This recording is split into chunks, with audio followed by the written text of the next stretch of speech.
Hailing from the Jersey Shore and raised as athletes, the Airey Bros have always shared a passion for physical culture, athletic performance, and human optimization, always striving to be the strongest versions of themselves, mentally, physically, spiritually, and emotionally.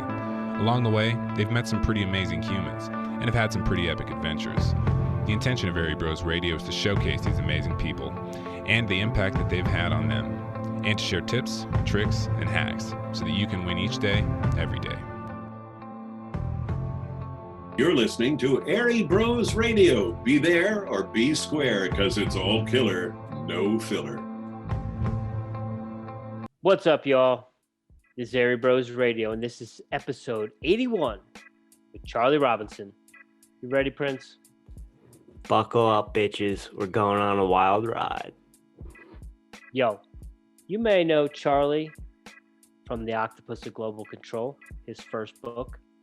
You may know him from his podcast, Macroaggressions. But we just had Charlie on to discuss his second book with Jeff Berwick, Controlled Demolition of the American Empire, from the founding of the Federal Reserve to 9/11 to the coronavirus panic. Woo! What a great conversation it was, wasn't it? It was epic. We just got a fresh squeegee of the third eye on tonight's podcast. Just Charlie with all the facts, and you know, Charlie's the guy I need on speed dial when we're getting in these arguments with people, when we need to give backed up data, or you know, we need to give source notes. Charlie's our guy. So if you have any questions, or you scratch your head about some of the stuff the Airey Bros say, listen to this podcast. We got fact-checked facts we're coming at you with. Yeah, don't even listen to the podcast, but when you're done listening to the podcast, go get the books, read the books. It's all factual. It's all true.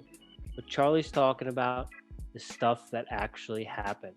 You just have to be like it's 1984, no pun intended, and you got to look shit up. Back in the day, you needed a phone number. You went to the phone book. You wanted to learn about the pyramids. You went to the fucking library.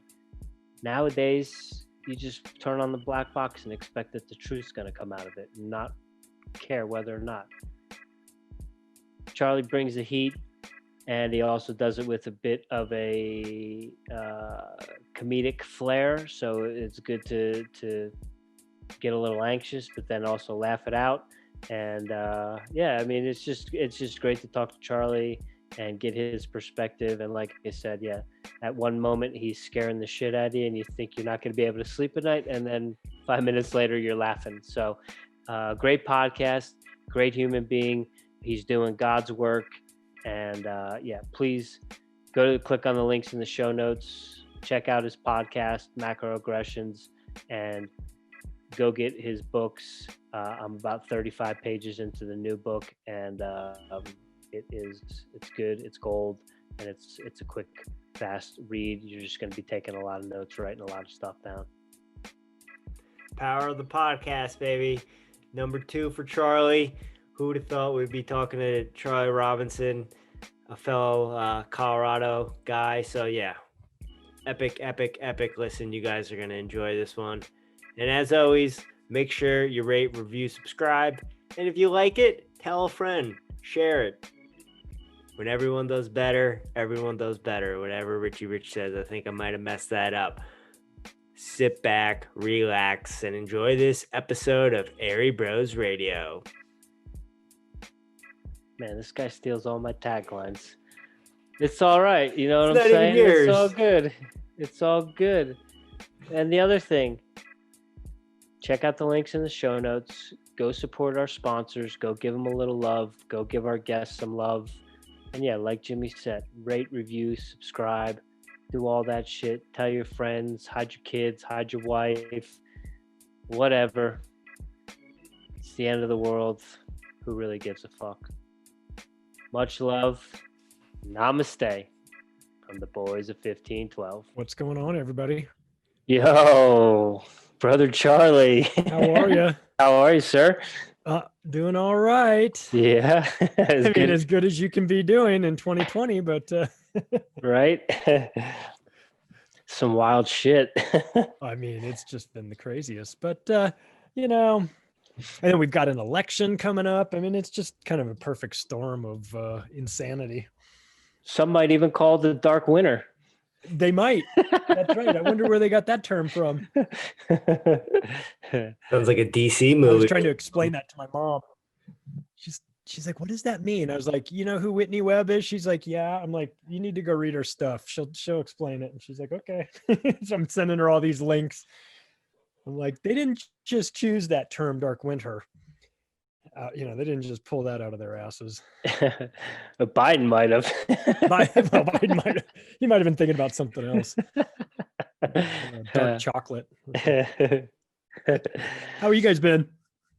Pretty good. I mean, life hasn't really changed that much other than the nonsense of having to comply and do stupid shit that doesn't make any sense. But other than that, I mean, I live a pretty simplistic, kind of quiet life anyway. So, yeah, I mean, keeping me away from other human beings doesn't require all that much effort. I mean, I'll do that on my own for the most part, kind of. But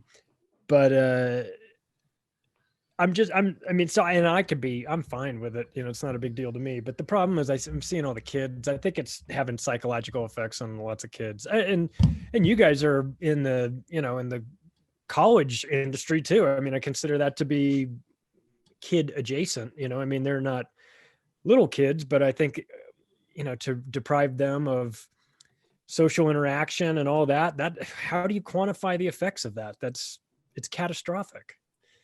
Well, it boggles my mind as a college student thinking that, you know, I'm on a college campus, here's a bunch of free thinkers. But if you see me walking around campus, I'm the only one without a mask on. There's kids outside with masks, and I have a mask with holes in it, like a Salt Life mask. And you should see the looks I get and stuff. And anytime I bring up any kind of alternative narrative or anything like that, I'm like looked at like I have three heads, which is crazy because I always thought, you know, college kids were free thinkers, but maybe not in 2020. Yeah, well, it's been a transformation. I went to USC, which is a pretty, I don't know. I mean, I guess I don't know if I never thought of it as conservative or liberal. I thought of it as rich, you know, because the people that went there, I was not one of the kids that I was on like financial aid and scholarships and stuff like that. But the vast majority of people there were just dad was writing the check and they were going there. So I always looked at it as just a wealthy school, not necessarily liberal or conservative, but you make that assumption that, oh, well, we're here in college and everybody's going to be sort of like, you know, it starts with listening to music that's maybe not top 40, you know, not on the radio. You're like, oh, I get exposed to that. And I get exposed to new ideas. And you think you're going to get this broad education. And then, like you said, you see everybody and everybody's got the mask on. You're like, well, so much for that idea. You know, everybody is a bit, conformist. And maybe it's just the time. Maybe everybody's scared. Maybe they're, you know, a vast majority of the college population isn't in a position yet in life where they're starting to ask questions about some of the established things that are accepted in our society. And you should, I mean, I think college is kind of the time to do that, but I don't know. It seems like it's changed. It's gone from like this launch pad into adulthood where you go there to get interesting new ideas. You get to pick the classes you want to take. You don't have somebody telling you what you have to take necessarily. And then you're exposed to people that aren't from your hometown and they're from all over the world. And that broadens you. And you would think that would be like, cool, let's get all these kids prepared for the real world. Instead, then they throw in safe spaces. They're like, if you have a problem, you can go in your safe space and cry because Donald Trump became president in 2016. And we understand that you're having an emotional breakdown. It's like, you're preparing them for the real world with that nonsense? This is insanity. They're going to pull that shit at their first job and their boss is going to throw them out, you know, rightfully so. This is nuts, but that's what passes for, you know, normalcy in 2020. Yeah. You know, it's funny you say that about them reacting to their boss the first time anything goes sideways or whatever. I used to be a special education teacher.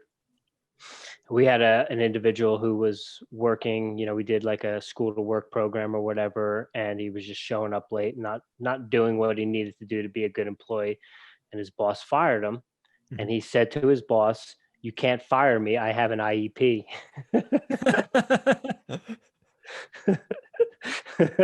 So, it's just this, like you said, it's the indoctrination where, people are telling you what to think and not how to think. And you get told enough that it's okay, you have an IEP.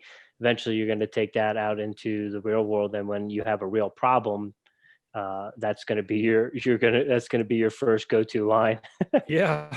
And they're going to say, "Oh, that's nice. Get the fuck out. Take that and you can leave. We're paying you to be here on time and you're not here on time." Yeah.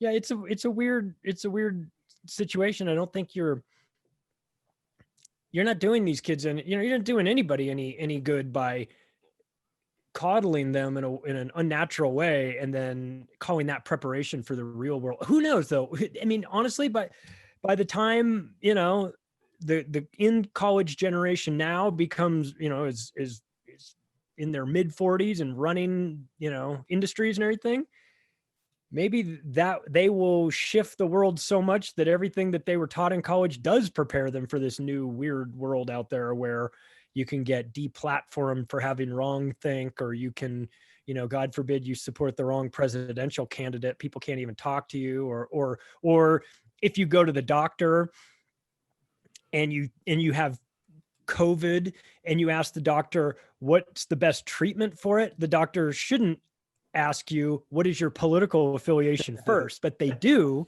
in some cases, because then they'll say, "Oh, you're a Trump guy? Let's give you the hydrochloroquine and some zinc and all that stuff." If you're not, there's like, "Oh, I'm not going to offer that to you because you'll, let's get you a ventilator." Right. Yes. So we're on a strange little journey. It's like we went 20 years since 9/11 or so, about 20 years with fairly like stable trajectory, and like everything this year just went up and down and up and down and up and down. And, and I don't know if it's over at the end of the year. I don't think that this insanity has a calendar. I think this insanity has its own schedule and it'll probably continue maybe for as long as we allow it to on some components. Right. And it almost seems like with some people that you talk to that some people are just so focused on COVID and getting through the election, and they think that just like once we get to the election, everything's going to go back to normal. And I think it was even probably before the first time we talked to you back in April or May when this all started, and that March, beginning April. And I said to Jimmy, I'm like, we're never going back to what we were on March 1st or January 1st. And that's a shame, but you're right. That's something that just kind of comes with experience of watching these things, this like pattern recognition that we're good at picking up on. When they get a crisis that scares people and it's invisible, like terrorism or a virus or something, it's hard to quantify it. And they realize that if they keep talking about that, it'll put everybody in fear. And then once everybody's in fear, they can manipulate them to do the things that they'd always wanted to do, which is, making vaccines mandatory or changing some obscure law or whatever it is that they prey on that. Then you realize they're going to beat this horse to death. And even after death, they're going to still beat this horse to try and scare you. And then after that loses its effectiveness after, I don't know, in our case with terrorism, 19 years or so, then there'll be a new boogeyman du jour that they'll pull out, and then they'll use that to scare you. But it's like, if you give in to the fear and you operate from a place of like a fight or flight mentality, then you make poor decisions. So you make short-term survival related decisions instead of long-term, I care about my freedoms and liberty type of decisions. You're like, my freedoms don't matter to me if I don't make it out of this month, And so you give up your freedoms in exchange for this concept of security. and you might have been secure all along. I mean, I don't think that this virus, in terms of statistically speaking, I'm sure, I mean, if you get it and you die from it, it's a big deal, clearly. But on a statistical level, it's not the Black Plague. It's not, it's not, we're not stacking bodies on street corners or anything here, despite the media wanting to get you fearful of that. But it doesn't even matter anymore, because what's done is done. The changes have been made. The businesses have been, some of them have been put out of business. Others are, right around the corner to having that happen. The society's been transformed. I see a lot of people extremely comfortable wearing their masks, like they don't want to give them up. And I see even more people that are, for some reason or another, very comfortable in telling other people what to do, like telling other people to put masks on, which should never happen. And it's changed our mentality. You'll see instructions or something at like a school. It'll say, wear your mask, wash your hands, avoid eye contact. It's like, what are we talking about here? Is that scientific? So I can't look at you now, or I'm going to get the virus. You're like, this is preposterous. And then if you rightly call this out, bring it to somebody's attention, not even in a negative way, but just like, hey, look at these blatant contradictions. It's like, conspiracy theorist who wants grandma to die. Okay. You win. What do you want me to do? I can't do anything. I can't rightfully point. Why aren't you wearing your mask? I don't know. Because on the side of that box that your mask came in the warning, it says, does not prevent coronavirus. That might be one reason why I'm not wearing that mask. But if I ask you to look at the box, you want me to leave. You want to shout at me and blah, you're madness. It's exposed how fearful people are. Oh, we're America, man. We're land of the free, home of the brave. Really? Doesn't look like it to me. It looks like everybody's terrified because Fox News or MSNBC or CNN, for God's sake, told them, starting today, we have to be in fear of everything. And I don't want to live in that world. And I think you guys are right when you say that, like, early on, you're like, I ain't going back to the way it used to be. Now, I think you're right. I hope you're wrong, but I think you're right. I hope I'm wrong too. I'll tell you what, we won't be going back to the way we used to be if we just roll over and let these maniacs tell us what to do. I mean, we're all starting to see some signs of pushback in foreign countries and some in the United States. But not enough for my taste. So I think I'm going to have to say that America, land of the free, home of the brave is fake news in 2020. Yeah, absolutely. Well, you've got a new book. I got a new book with Jeff Berwick. Yeah. Let me tell you something, man. When you write a book with Jeff Berwick, for those that don't know who he is the Dollar Vigilante. He started that company. It's a financial services company. He also started Anarchapulco, which is the largest anarchist convention in the world that happens in Acapulco, Mexico. He's a Canadian who lives in Acapulco, has for 10 years.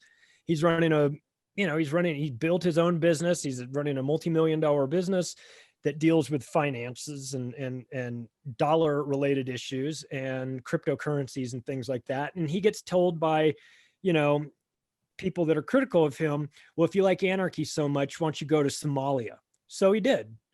And if you know about hyperinflating currencies and you're such a crypto person and you don't like fiat currencies, well, then why don't you go to Venezuela while they're in the middle of hyperinflation? So he did, and so this is the type of maniac Jeff Berwick is. And I say that with as much love and respect as I can give. He just sees the world totally differently, and it's refreshing and great. So we took my Americanism. I'm an American who has lived in America my whole life. I've traveled the world. I've been fortunate enough to do that. But I am an American who currently lives in America. He's an ex-Canadian who lives in Mexico, is an anarchist, and and thinks that fiat currencies are the devil. I actually agree with him on a lot of that stuff too. So the way the book came out was I did his show, The Anarchast, which is his podcast that he was doing. And I was promoting my first book, The Octopus of Global Control. So we were on a call, and when we got done, we kept talking. He made a comment like, it's all coming down.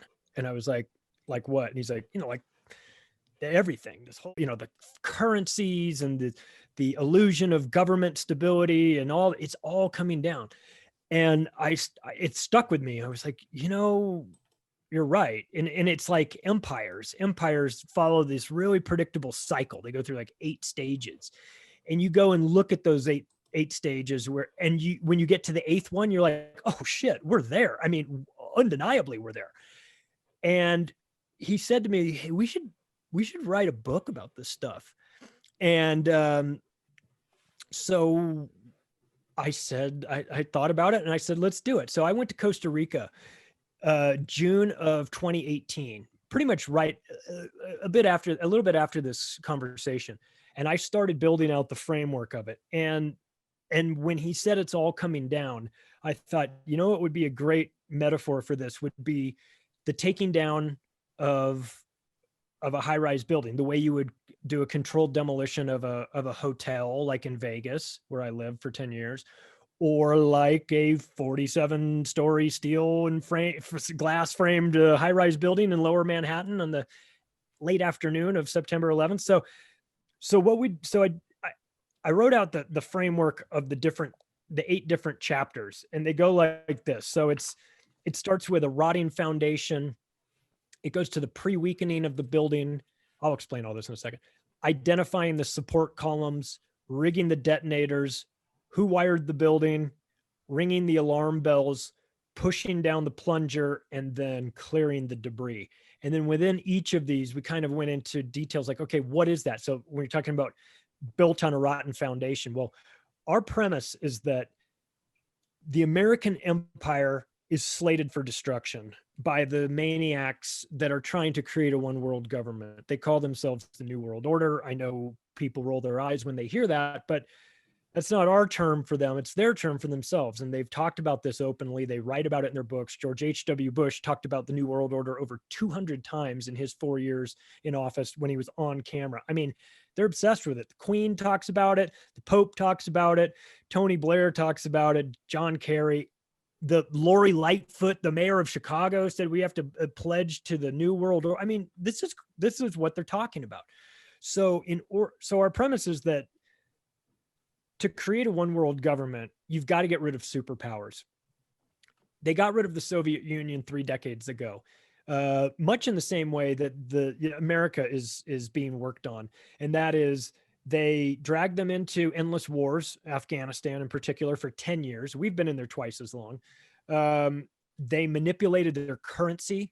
They just had parasites like Soros was in there, as well as a host of these globalist money manager manipulator guys.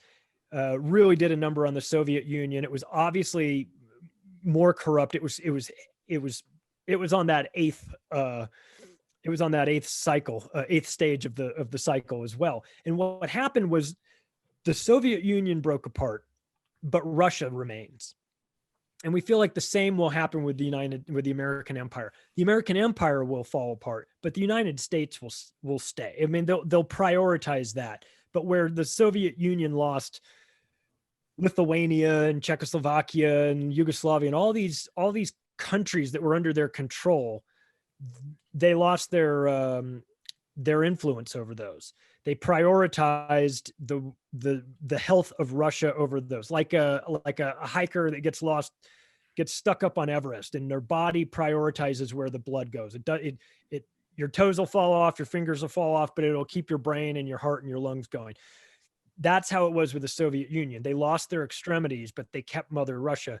And with America, the American empire, we've got 1,000 military bases all around the world. And this has been enabled by our ability to control the world's finances because we have the world's reserve currency, the US dollar, and we have the petrodollar relationship.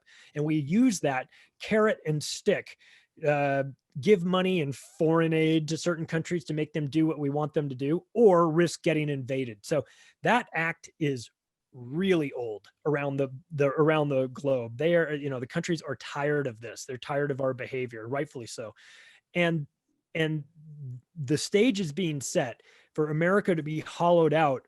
It's been, the second part is pre-weakening of the building. These are the policies that hurt. So we're talking about here like globalization, NAFTA, exporting all of the manufacturing out of America as a way to destroy it from the end, hollow out that middle class so that you just have the rich and like the increasingly poor. And so we talk about so it's these policies that were put in place that are like it's like a long-term fuse, like a 40-year fuse that gets lit. And if you keep those policies in place, you have there's no way, you can't fall apart from outsourcing of our manufacturing was a huge one. And just the policies that we've used where we've enabled China to become basically the manufacturing component of the world. And we rely solely on them for, supply chain issues, which in 2020, we saw those get compromised pretty quick. Not even to the extent that they can be. I mean, they can really, if China wanted to screw with us, they can screw with us real fast just through the supply chain and dumping all of our treasuries that they have. But we need each other. We're in this mutually parasitic relationship with China where we need them to buy our debt and make our crappy goods, and they need us as a marketplace to sell all of this stuff. And so to keep this process going. So we're talking about how, like, when you set the goal of destroying all the superpowers, you can't do it overnight. So it does take a while. And Soviet Union went down, in 91. And here we are in America getting worked on all, the last 30 years since the Soviet Union went down. We watch our education system become just completely destroyed. The media has become far more powerful. A lot of these policies, I'm pretty critical of Bill Clinton because a lot of these policies fall under Bill Clinton. NAFTA was Bill Clinton. The consolidation of the media companies was allowed under, he removed the regulations, allowed them to turn into gigantic conglomerates. There were 50 media companies when he started his presidency. There's 5 now. So that consolidation hurt. He's the one that deregulated Wall Street and allowed the big banks. He repealed Glass-Steagall.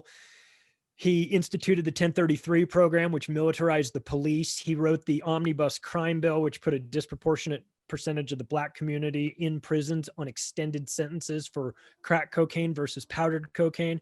So these are policies that take time to gut a community or a batch of people.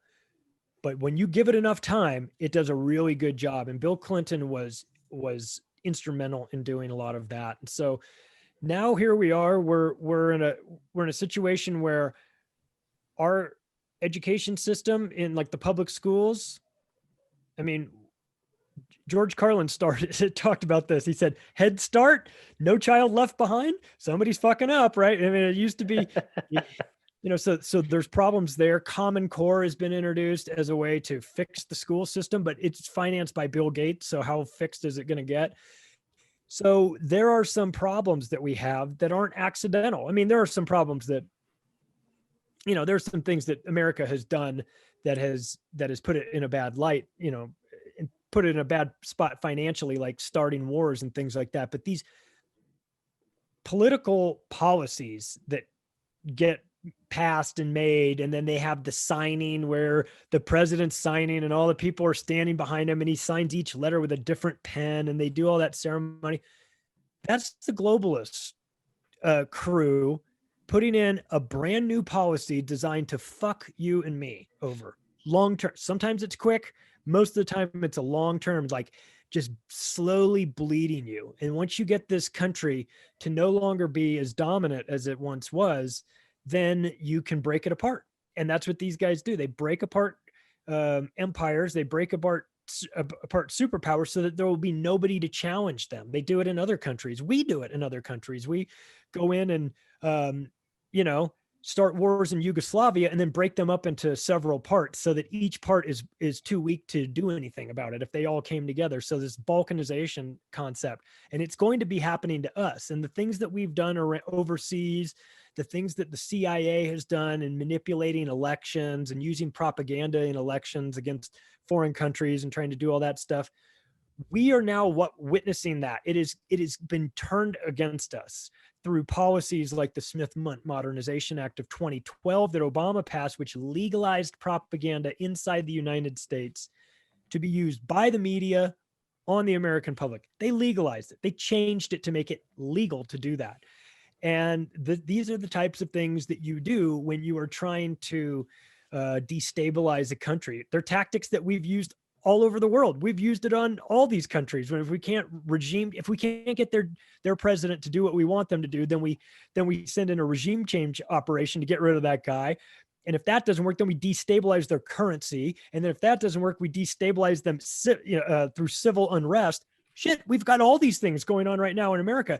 They're running a regime change operation on us. We're running it on ourselves. Our governments or the globalists, you know, in conjunction with the U.S. government. So it's like all those dirty tricks that we used in the past, they're being turned against us. And guess what? They're really effective. I mean, we were really good at destabilizing Iran and Chile in the 70s and all that, and putting our people in there. Well, guess what? The chickens have come home to roost, as they say, right? We are dealing with our own fuckery, and we have nobody to blame for this but ourselves. I mean, not us, the people, but I'm talking about government policies and things like that. So that's where we are. And so Berwick and I started 2.5 years ago, had this thing done in March. We were ready to put the book out in March, and Corona hit. We were like, oh, we got 2 chapters. We got to like see how this plays out. We got to see where. So we did. We gave it 5 months to see how it all played, and then we started writing over the last 6 weeks or so, and then we infused that back through the book. And you know what's funny about it is that when I started my parts in the middle of 2018, I was writing the things that I was writing about, not all of them, but some of them I was writing about in future tense. And when I went back and we were adding the Corona into all of these sections and obviously having to reread everything, I was having to change from future tense to past tense, because a lot of the things we had been talking about were coming had already happened in this 2-year window. And so it's like, I was like, well, you know, I guess this is a good sign. We're on the right track to the point where they've already happened. So, so we think we feel like we're on the right track, but of course it's a little frustrating when you have to go back and rewrite a bunch of your book because it wasn't relevant anymore, because it had already happened, you know? That's crazy. You hear that a lot with people in the alternative media, you know, that have, similar to yourself, that have been working on different things or researching different things. And it's like, I've been saying this for 10 years. I've been saying this for 20 years. I've been saying this for 30 years. So I've gotten through probably like the first 30 or 35 pages.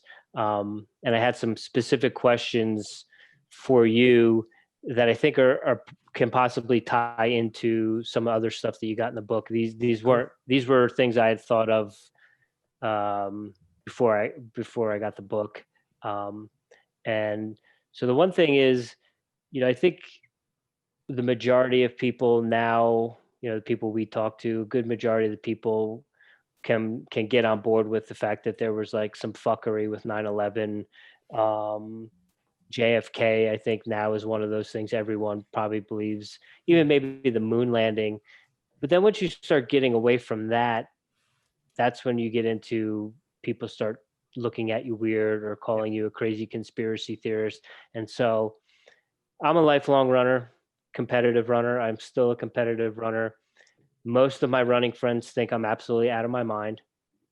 And so I wouldn't even approach this with them and I didn't even know anything of it until I actually heard you talking about it.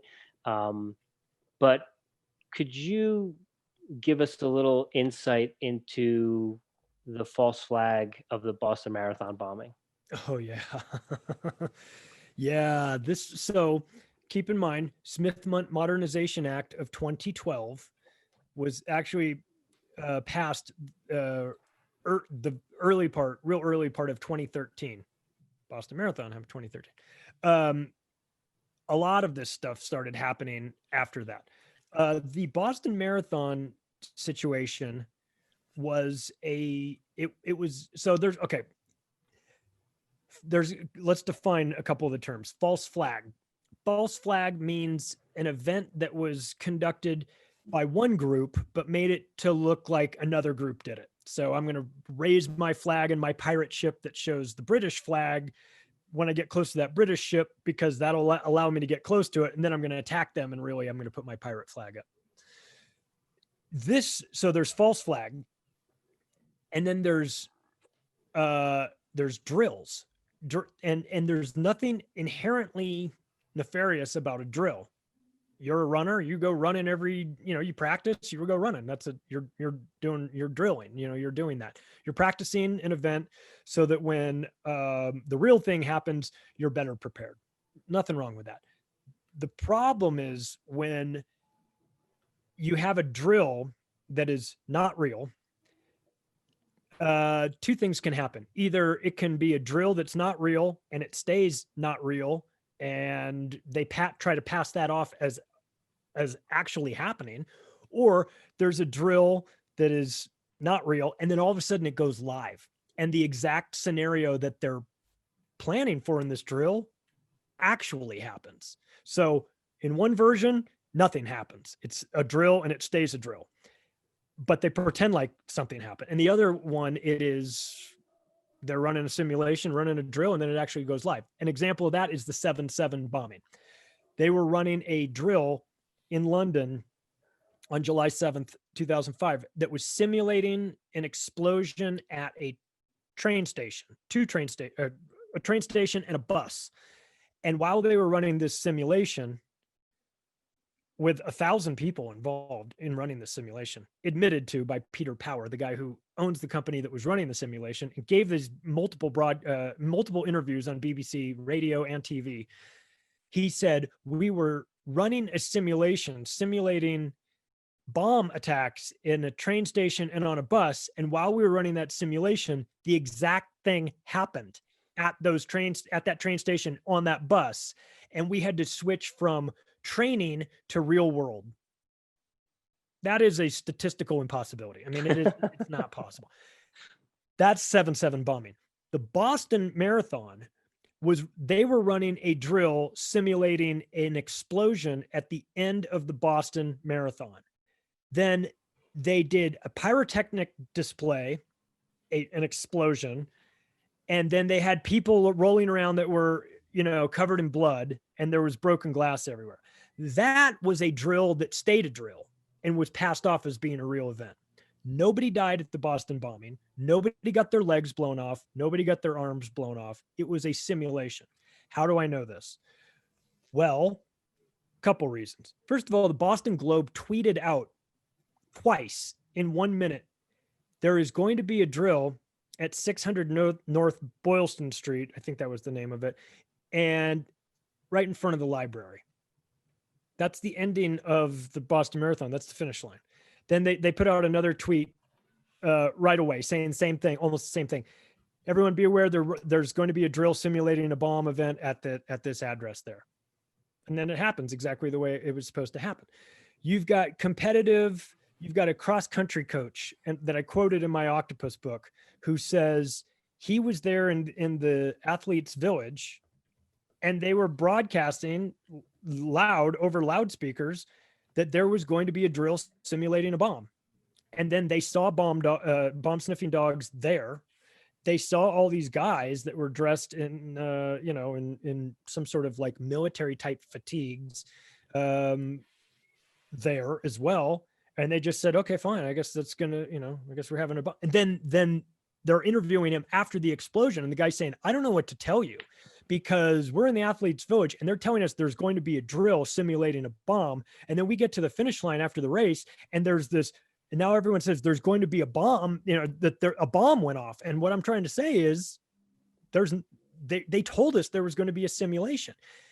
And so this guy is adamant about it. Now, I've also watched videos where in the videos, if you crank up the volume, you can hear over the loudspeaker, this is a drill. This is a drill. This is I mean, it just goes on, and you're like, there's a drill being run here. Then you get into the crisis actors that have been outed. The guy that was, there are a couple characters, Carlos Arredondo. He's the guy with the cowboy hat who wrapped the American flag around people. He was keeping people safe and doing all, being brave and everything. He's an actor. He'll tell you he is an actor for a living. That's what he does. The crime scene, they wouldn't let any EMT near it. They wouldn't let anybody near where all these people had their limbs blown off. They were banned from getting there. They would not let the priests near there either. There were supposed to be a bunch of priests that said, I'll go give last rites to these people. They wouldn't let them near it. But they had these actors tying tourniquets around people's legs the wrong way, then putting a guy who just had his limbs blown off on a wheelchair and pushing him somewhere to an ambulance. Everything that they did in the scenario was the wrong thing to do.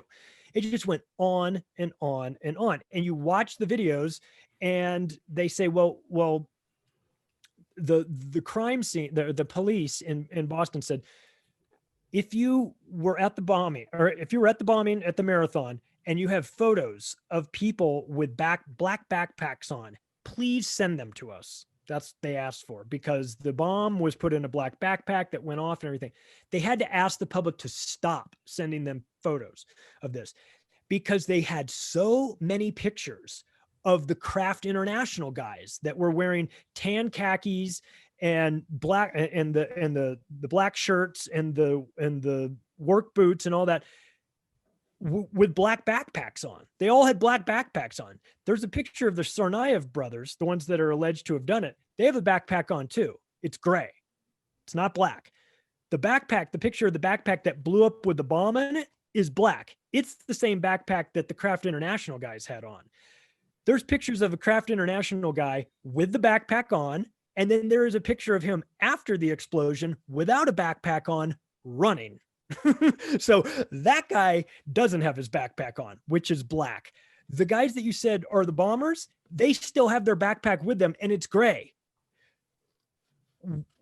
How is this difficult for people to but once again, you point this out to people, and because it came from the mainstream media and it came from like with panic and it said breaking news and everything, they think you're absolutely insane for pointing this out. I mean, I don't know what to tell you except that they claimed all these people were dead at the hospital. Nobody died. and this should be a good thing. Everyone should be like, hey, I'm thrilled that nobody died at this event. But instead they're like aggravated at me for pointing it out. Look, go take it up with the Boston Globe. Explain to me why the Boston Globe is tweeting out that there's going to be a drill simulating a bomb going off. And then at the exact spot, at the exact same time that they said there's going to be a bomb drill going off, an actual bomb goes, oh, what a coincidence. So I'm a coincidence theorist, I guess now. So and we get into these things, and you pointed out. I mean, I did like 8 pages about this in the Octopus book, and like bullet points. It's just like one after another after another, and so it's hard. It's hard to know what's real anymore. And we're getting into a point now, technologically speaking, where you don't even have to go through that whole exercise. You can just CGI people in that weren't really there, or you can use deep fake technologies to make it look like people were saying one thing. You can make it look like those guys yelled Allah Akbar right before, we've got them on camera yelling Allah Akbar, and then they're, you can make any sort of version of reality you want now. So So it's going to get more and more difficult for us to talk about this stuff. It's going to get more and more difficult to figure it all out, because the technology is going to get so good, and we're also not going to have the platform to be able to discuss it either. We're seeing that on social media, and we're seeing that on YouTube, where any sort of version of reality that conflicts with the official narrative is just deplatformed or silenced or whatever. I mean, it's such a disgusting time to be interested in this stuff. And look, all I want to do, I'm just trying to figure out what's going on. That's really at my core. I just want to know what's happening. I want to know why it's happening, and I want to know how they do it. And I was at Anarchapulco in January of 2019, and and what's great about it is that after all the speakers go, and then there's dinners and all that stuff, you could just go into the bar in the hotel lobby, the main bar, and everyone kind of comes and goes and meets there. And I wound up in a conversation till 2:30 in the morning with Ole Damagard at a table, talking about Operation Gladio, talking about the insane things that they did, that the United States government was involved in Europe after World War II, bombing campaigns, and what they called a strategy of tension. And I was like, Ole, Operation Gladio is being run in the United States on us right now. He's like, yeah, of course. He said that strategy of tension.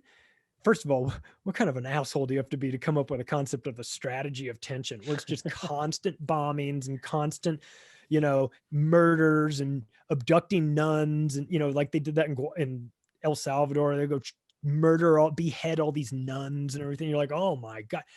It creates this feeling, this vibe in your country that is so dark and so destructive. And that's what we're experiencing here. We were talking about lots of the European false flags. And then of course we wound up talking about Boston. And he'll say, he says, if you want to have an interesting thought exercise, next time you see any of these big terrorist events, or if you want to go back and examine some that have already happened, when they're showing like the official pictures and everything on the news or on the news channel, on the news websites, mostly where it's just a still image, look for the shoes. They'll always show pictures of just random shoes, no feet in the shoes, just shoot, like you were running so fast from this thing that your shoes flew off. Look for the shoes and look for bicycles. You'll find those in all these pictures. So I was like, okay, I'll start it. I can't believe how right he is. If you go back and look through like the Nice truck thing and the Bataclan shooting and the 7/7 and 9/11 and Sandy, whatever, the school that shall remain nameless, and all the Boston Marathon, there's shoes everywhere in it. And it's like a nod to each other. It's like, some guy's looking at that scene going, oh, I got it. I know what's going on. And I'm like, well, how are they doing this? What's the logistics behind this? And he says it's being run through NATO bases. That's why they fly. He says they fly in like a rock band on tour, buses and buses and buses. And those buses are used to block off streets, get the people, preposition things. And the drills are the pretext for prepositioning assets like people or actual bombs or fake bombs or the patsies or the witnesses or the media and all. When you do the drills, if you're doing something unusual around, at the end of the Boston Marathon, and they go, what are you doing? You say, we're setting up for this drill. And they go, oh, okay, fine. But so it allows you the cover to move yourself and position yourself.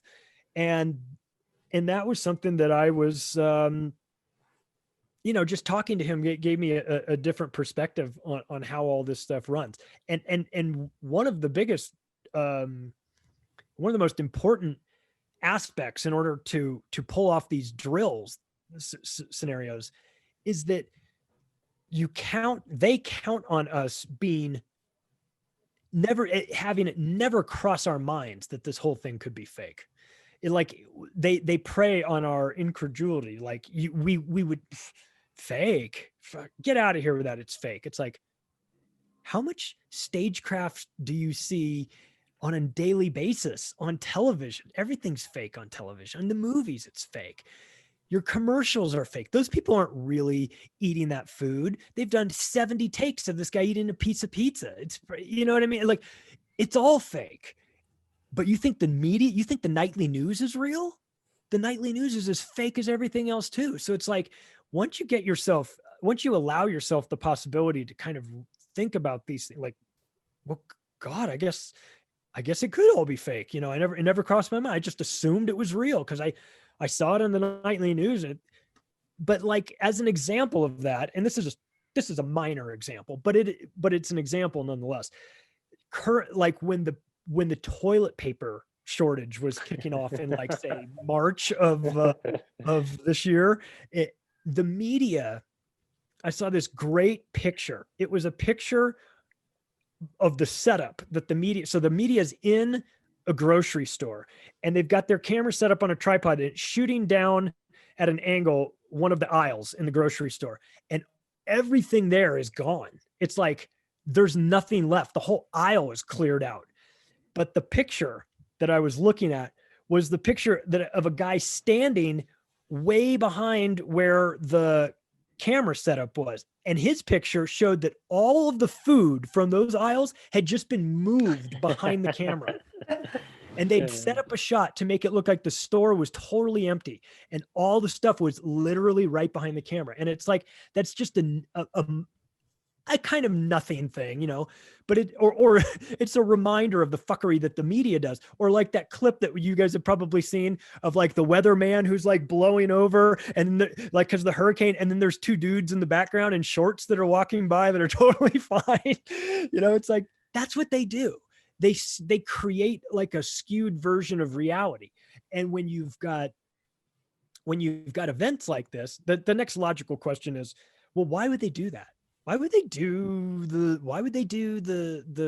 Connecticut school thing? Why would they do the Parkland school? Why would they allow these? Why would they blow these things up? And it's like, well, remember, there is an agenda. And in the case of Parkland and Connecticut, you know, it's gun control, because you've got the crisis actors that are involved in it that can't seem to get tears to come out of their eyes for the life of them.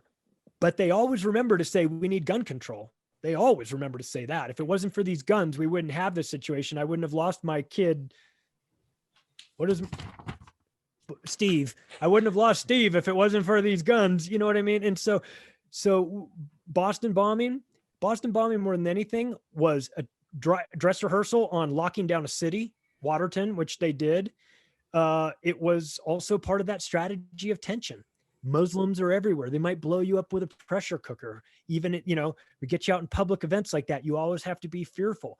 But luckily the FBI is going to come in and save everything, like they always do with their patsies, and, you know, and justify their inflated budget and ask for even more money next year because of that. So it's stagecraft, a lot of it. Some of them are real, like the 7/7 bombing, like the thing blowing up and actually blew up. But the fact that they were simulating that randomly, I think we all know it's a statistical impossibility, being run by guys that are not to be trusted. Peter Power and these guys have big time government ties. And they specifically said that they were running the scenario about protecting Jewish businesses. So it's like, that's weird. That's a weird component to this scenario. So anyway, that's the Boston Marathon bombing. It was run by the junior varsity team. I mean, the false flag / drills going live junior varsity team, because there's so many holes and so many problems with that anybody can just go look for a crime scene, you know, look for the pictures of the finish line where the bomb went off, and there's fake blood everywhere, and there's guys standing on the roof of the buildings over there with sniper rifles. They're all that.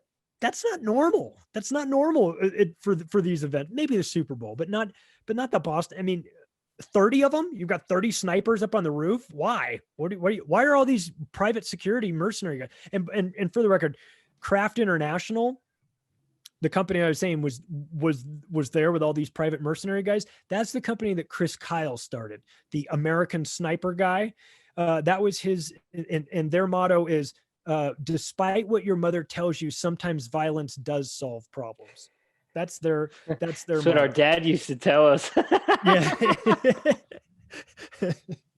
And then they had the Punisher logo. So if you looked at those things, you would see these guys everywhere with hats with the Punisher logo on it. They were everywhere. They were crawling all over the place. There must have been, I found at least 30 different guys that that I've found in pictures. They were everywhere there. I mean, it was an operation. So,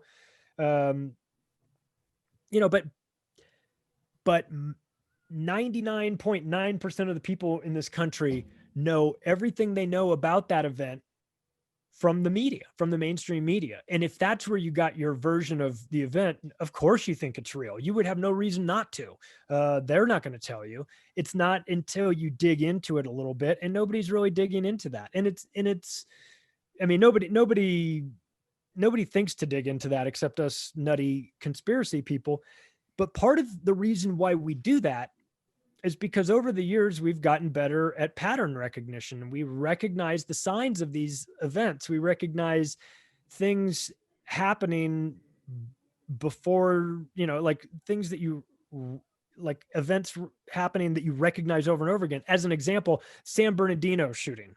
I was at home and my mom came over to my house that afternoon, and we were just chatting in my living room, and we turned the TV on, and it was breaking news, this shooting. Now, I didn't know anything about it. My mom didn't know anything about it. This was literally the first seconds that we were hearing about this. I turned the volume down really fast. I turned to my mom and I said, if I can tell you 5 things about this event that happened, that will happen in the next couple of days, will you believe me that the whole thing is some sort of operation?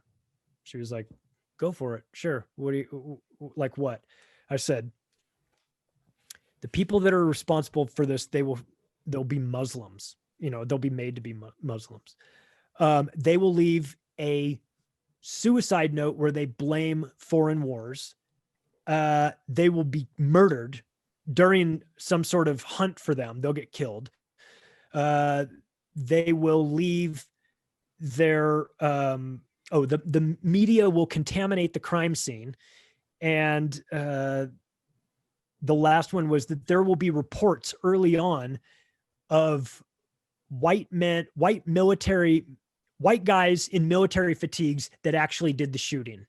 She was like, okay, those are some pretty specific things. Husband and wife, Muslim couple with a newborn baby, which was weird. That she was 5 feet, 100 pounds. They said she was shooting an AK-47 with one hand and on her cell phone on Twitter, tweeting about it with the other hand. They were shot up in that black SUV, which was just riddled with bullets. They found that, then they allowed the media into their apartment. And if you find the footage of it, it's like they let all the media in all at the same time. So it's like 10 camera guys and 10 reporters and 10 guys with lights trying to like follow them around, and they're all bumping into each other. And then and they're all rolling. They're like trying to look around through this apartment, completely contaminating the crime scene. One guy goes, I found the confession letter, where they lay it all out in there. The police chief later describes that their apartment as a veritable bomb manufacturing facility, which cracked me up because they let the media go right in there. And, so all of these things wound up happening. Then there was a lady that was caught. You can listen to the cell phone call that her dad recorded, where she called him saying, like, there's people in here shooting up the place. And I don't know what it is. There's like 3 military guys that are in like dark fatigues and black shirts and gloves and machine guns. And they're shooting. I'm in the bathroom hiding and in some stall and everything. So it's like the next day showed all those things to my mom. I said, look, it's a pattern. They don't get too far off these scripts. They come up with these concepts, and then they kind of stick to it and do it over and over again. I'm not Nostradamus. I'm not, going into a trance and pulling out and writing quatrains about this. I mean, it's like, this is what you get. If you watch this stuff long enough, you start to see the same things over and over again. And to do that, to like make a prediction that's pretty specific like that to my mother, who loves me obviously and trusts me anyway, but probably thinks I'm a little off, to have her then go, okay, that's a really specific prediction, and all those things actually did happen, and now I'm a little concerned. So if that's fake, what else is fake? That's really the point of it all, is that, that Boston Marathon situation, I wrote about it in the Octopus book. I mentioned a little bit in the new one, but it's like, once you come to understand the drill component and the false flag component and all of that, it changes the way you see the news and the way you hear about these events, and the way when it changes everything. They start talking about a war, well, are we going to go, maybe we're going to there's tension with Iran. And then all of a sudden, Iran does the one thing that is guaranteed to anger us. And they do it right after Mike Pompeo says, I hope Iran never does the one thing that angers us. And then the next day, the one thing that they do, and you're like, can you see this? Do you recognize this bullshit when you see it? And, so I feel like, even though it's a strange conversation to have with someone, to explain to them the Boston Marathon, and you might think it doesn't really apply to anything. It's like, it applies, and it's important, because once you understand that they're willing to do that and put on that production, that big performance in America for Americans, and lie right to their face, you just need to know that applies to all kinds of other things that they do in conjunction with the media. The lies about the hurricanes, or the shortages of toilet papers, and all that stuff. It just starts to sink into you that, like, okay, we are dealing with institutions like the American government and the American media that are so deeply corrupt and have no soul that they wouldn't think twice about faking this sort of thing. And then, you see that the CIA had a budget to create those fake beheading videos and everything. And you're like, what's real? What's real anymore? I don't even know. Yeah. I was, because I've run the Boston Marathon twice, both after 2013. But it's an event, it's on Patriots Day. Boston is shut down. It's like a state holiday in Massachusetts. From the starting line to the finish line, 26.2 miles. There are fans the entire way. And that Boylston Street is like 4 or 5 deep. So, as a runner and someone who's done it, to look into the stuff that you've talked about and written about, and then to find out, like, oh, this is a drill, or why would they do this? Oh, they want to see if they can lock down a city. It's quite disturbing, because it's like, it's such a, it's one of the 7 world majors. It's one of the largest marathons in the world. There's typically anywhere from 30 to 35,000 people that run it every year. It's just this amazingly positive experience and thing. Yeah. So, it's so disheartening. And it's like you said, if they lie about this, what is real? What is true? Is anything true? Who has a problem with who targets runners? Runners are not your problem. Nobody is up in arms against those Kenyans running in the marathons. This is so maybe, to me, I was thinking, it's kind of symbolic, though. Like you said, it's Patriots Day. They always schedule the first Red Sox home opener right around that time, and they whatever they get everybody sort of involved, and it's a citywide thing. Maybe that's why they did it. Maybe because it's such a pure and and non-political event, and that if they can get you to fear even the most apolitical situations, like a marathon, which has no political, I mean, it's more like the Olympics. If anything, it's more of an inclusive type of event. If they can get you scared that maybe a bomb will go off there, then maybe a bomb will go off anywhere. I get that maybe a bomb might go off at a Trump rally or a Biden rally or something, right? I could wrap my head around that. But at the Boston Marathon, like, why? Who's mad at them? So, but maybe that's part of the impact of it. And I don't know. And I don't know why they chose that. I don't know. But it just shows a lack of respect, obviously, for the people, from just that they would think to do that they would think that the arrogance of saying, well, we'll do it, and we don't, they'll never figure it out because those people are too stupid to figure it out, or they're not looking. I mean, if you're not looking for it, you're never going to find it. But that's part of what some of the people in the alternative media have gotten really good at doing, and that is looking for things. Now, to be fair, also, sometimes the people in our community, sometimes we get carried away and we start looking for conspiracies that don't exist, that because we're sort of looking for one, so you find one and that sort of thing. And so it's important for us to all be as careful about that, not step into traps and not do that. I mean, my feeling is I don't need to make up any of these.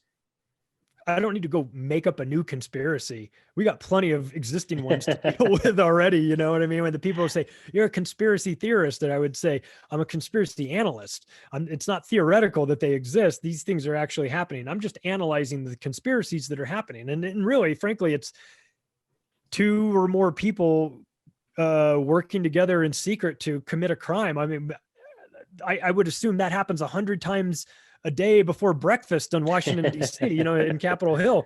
So there's conspiracies everywhere. It doesn't mean necessarily, not all of them are created equal. And Catherine Austin Fitts had an interesting quote about that. She says, what a lot of people consider to be conspiracy theory is just powerful, wealthy people working in concert to protect their money. And it's like, well, yeah, there's a lot of that happening too. Some of these things are being done to make money, or to protect their money, or to throw people off the scent and frame other people for event, things that they've been involved in. So yeah, I've had to, over the last couple of years, I've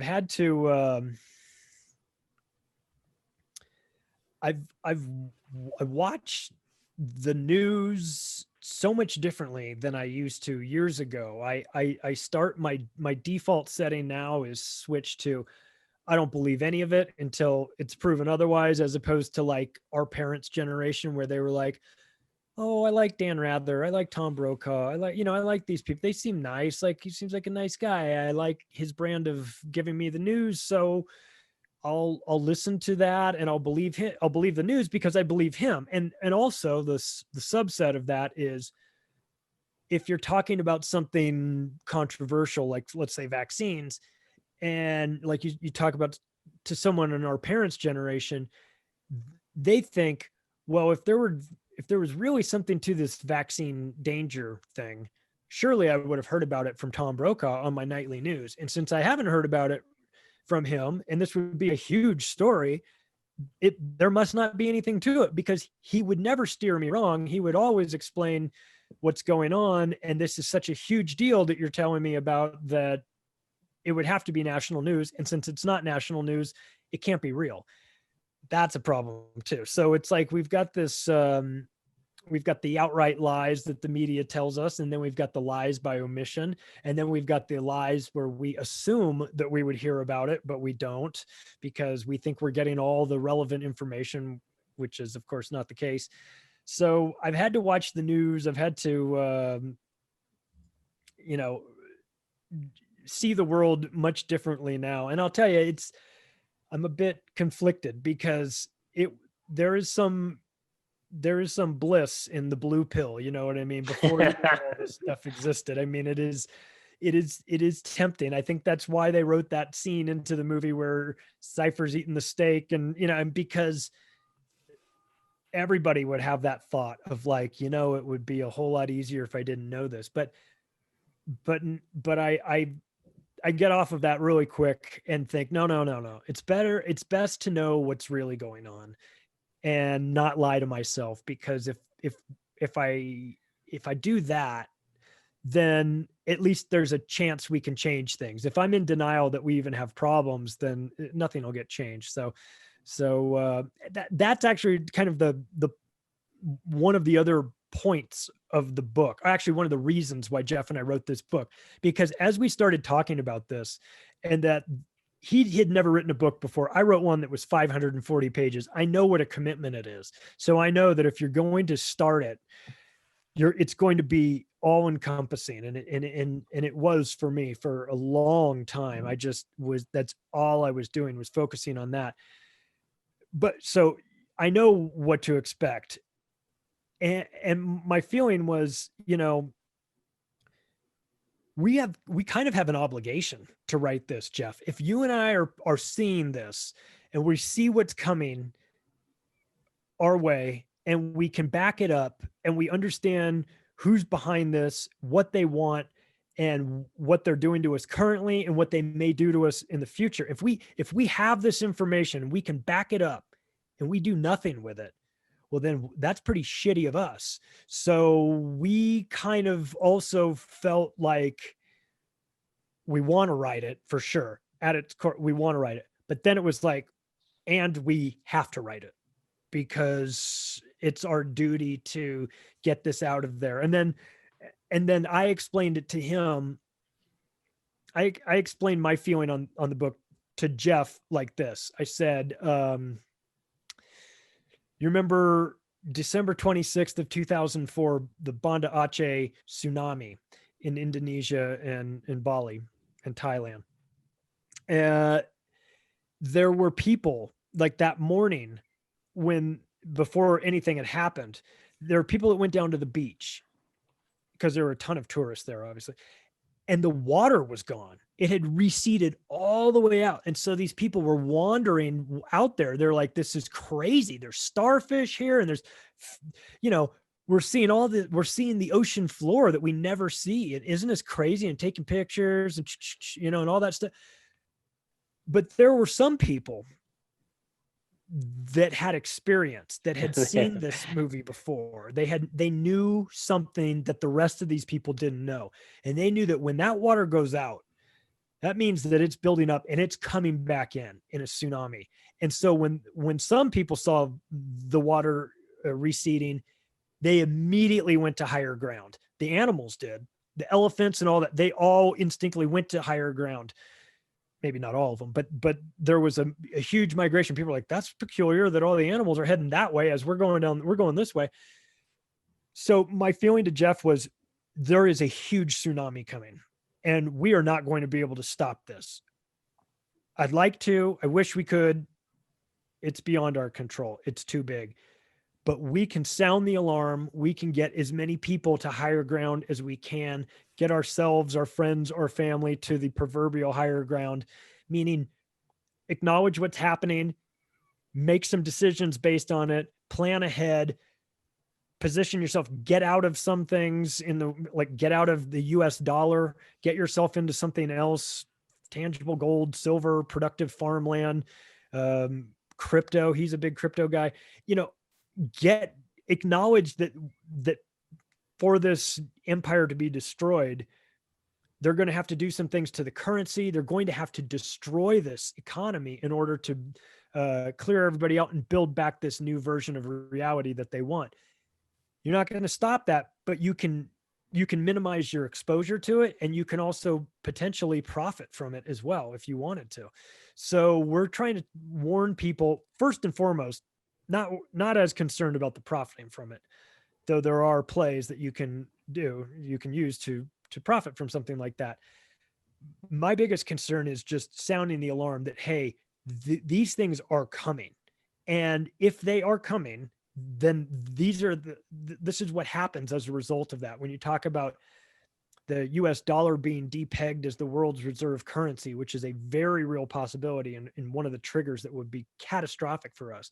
The end of the petrodollar. We're already seeing countries starting to trade in Chinese yuan or gold or things like that. We watched Libya try and do that. They got invaded. We watched Iraq and Saddam Hussein try to do that. They got invaded.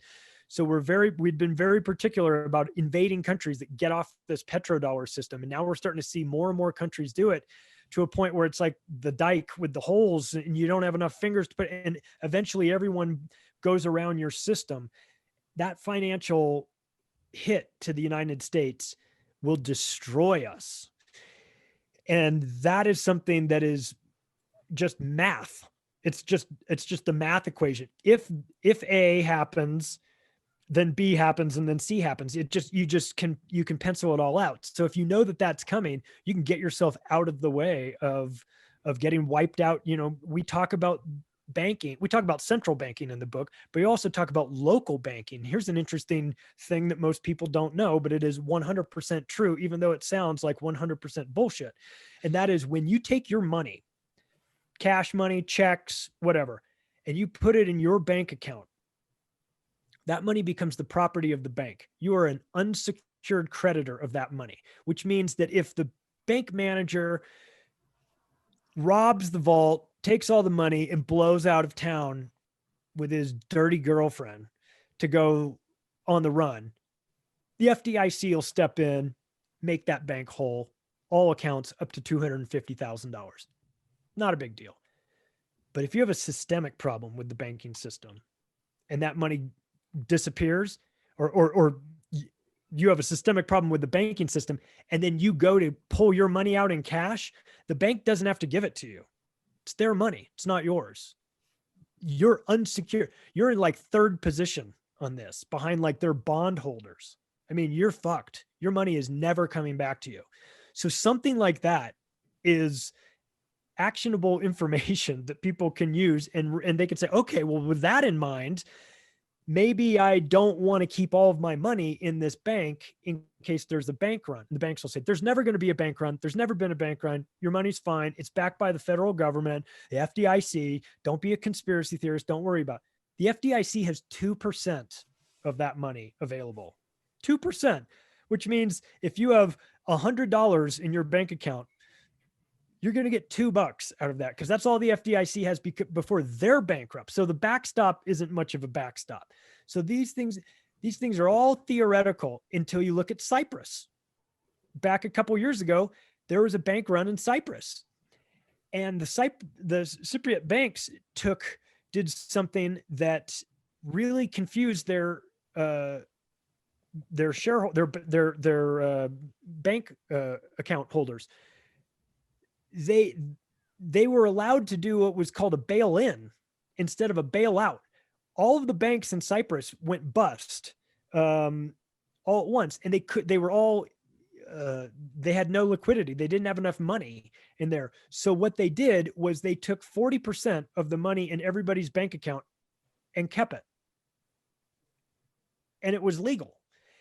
And the banking laws in the United States have been rewritten recently to allow for bail-ins. Now, we know about bailouts. That's when the government comes and gives you money. Bailouts are when the government gives the bank money. Bail-ins is when the banks take your money. They just take it because it's not your money. It's their money. And it's like, when you come to that realization, you're like, God damn, how come you guys at the bank didn't tell me that? Well, they probably don't even know it themselves. I guarantee you the teller doesn't know it, but maybe even the branch manager doesn't even know it. But that's the rules. You got to read, that's in the fine print that none of us read. And those, when you open an account or you fill out whatever.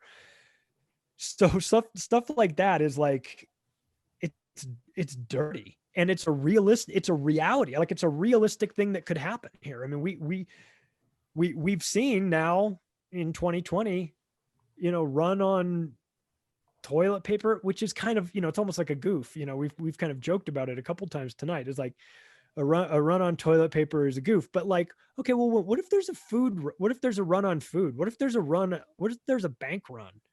And then is that too impossible to to imagine. I mean, after all we've been through, bank run is actually, according to my calendar, is probably coming next week. You know what I mean? So it's like, not only is it possible, it's like probable. So there are some things that we can do to position ourselves so that we're not as impacted by what we feel is coming our way. And, and like, as an American, I take no pleasure in writing this about the United States. I wish I was writing about how I think everything looks great and we're like we're about to embark on the greatest generation. I'd love to write that. I just don't see it. I see endless and nonstop corruption and lies everywhere I look, in the media and big pharma and the banking sector and government. Everybody's lying to us constantly.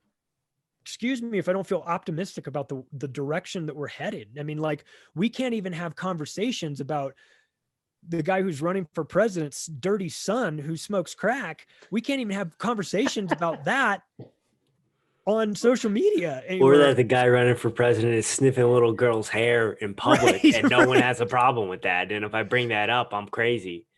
Right. You're crazy for accurately showing the video of this, of him like sniffing all the girl's hair. And it's like, so I guess that's not a deal killer for you guys on the left, right? You'll vote for that guy. Like, I like his policies on Iran, though. I don't kid sniffing. I don't really, I'm sort of indifferent I'm agnostic on the kid sniffing, but the Iran policy I really like. Get the fuck out of here, man. This is a huge deal. You don't think that it's important that this guy is that inappropriate when he's in public on camera? What the fuck do you think he's doing behind the scenes? You know what I mean? And I'm not trying to say that Donald Trump is doing the right thing either. I think all of these people are maniacs. But it's like, what flavor of insanity do you want for the next 4 years? That's what it boils down to, I think. Turns out sniffing runs in the Biden family. It certainly does, man. But you know what? He missed a great opportunity to come out and say, guys, I have a son that's a drug addict. He has been for a long, long time. It is a rough road. There are demons in there, and we struggle with it, and it's been a thing. And I hope no family goes through this, and we're not perfect, and we've made mistakes. He's made mistakes. We're going to make more mistakes. And we just try to, our best to get.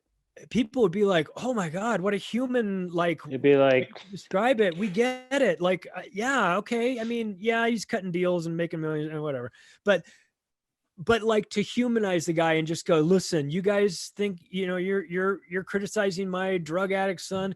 We do it too. It's been a shitty life for him. He's done some really bad things, made some bad mistakes. He could have really humanized himself, but instead he's just calls a lid on all of his media appearances for the next 4 or 5 days. And you're like, that's not how you deal with this. That's hiding from it. That's like running out the clock to try and like wait for the news cycle to change and worry, hey, murder hornets, let's focus on that. Take a knee. But we can't have the conversation about Biden or Biden's kids on the real news and on the social media, and I say real news. I meant like, traditional news, as opposed to like the online social media component. They won't, some NPR and CNN, they just pretend like it doesn't exist. Like, no, we didn't see anything. That is not cause for optimism in my book about where things are going. It's like, so there's a component of the book that comes across as like cynical because we're rightly pointing out where all these flaws are, but we end the book on an optimistic note, because we talk about how there are a lot of things that are components of this American empire that do need to go away. It wouldn't be the worst thing for our military bases and our undue influence, and having those things go away is a good thing. Now, what replaces that is what we need to be careful about. But we feel like there's some opportunity, there's some change, that's going to happen, but there's some change that needs to happen. Our fear though is that people fall for the Great Reset, this new opportunity that the World Economic Forum is pitching, this imagine the world without ownership of things, and and like, what? And this very dystopian technocratic vision of humanity's future that's all wrapped in this very tantalizing package of Green New Deals and reimagining, the planet and climate change and getting a hold of climate change and, green policies and all that. And you go, okay, that's like the sugary candy coating for this, but it's a shit sandwich on the inside. And it's being sold to us in a way that makes it like we broke this current world, but look at this new world we've got. Doesn't this look better? And look at the ad campaign is phenomenal, and everybody's living in, with zero emissions and self-driving cars and AI doing this. And look, you don't have to worry about these mundane tasks of washing laundry, but you can have your robot do it and all. And you're like, yeah, until you realize what the plan is, that it is a trap. It is a trap to get you into this version of reality that they're trying to imagine for us, that is like a feudal society with the serfs and the kings and all of us down on the plantation, like eating Soylent Green and paying our carbon tax to the one world government. Like, that's their vision for us. And when you blurt it out like that, like I do, kind of like in a joking manner, it's easy to be dismissive of it.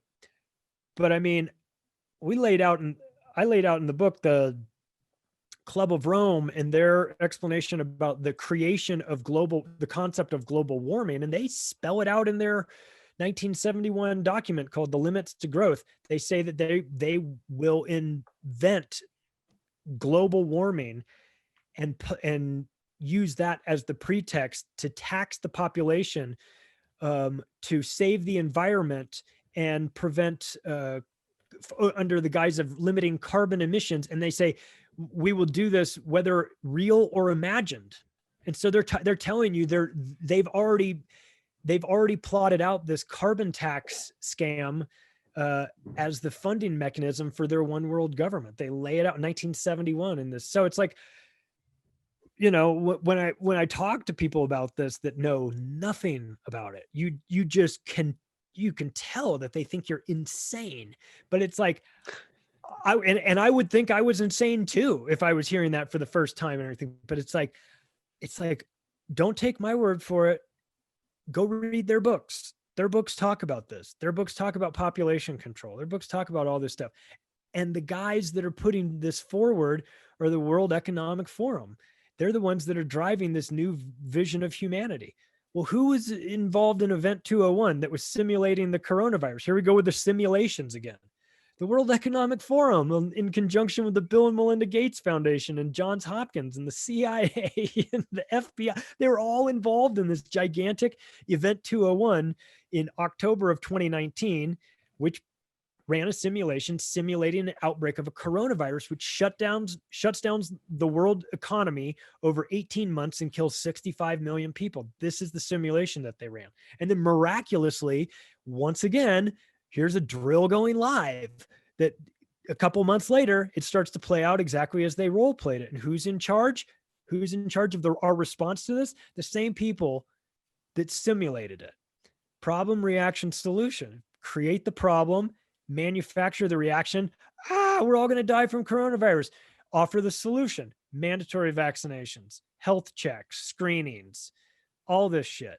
It's like, it's destroy the existing paradigm so that your new global reset version that the World Economic Forum is pitching is now appealing. So break everything there and say, hey guys, come in here. We're doing this new society over here. Everyone comes rushing in, trap you.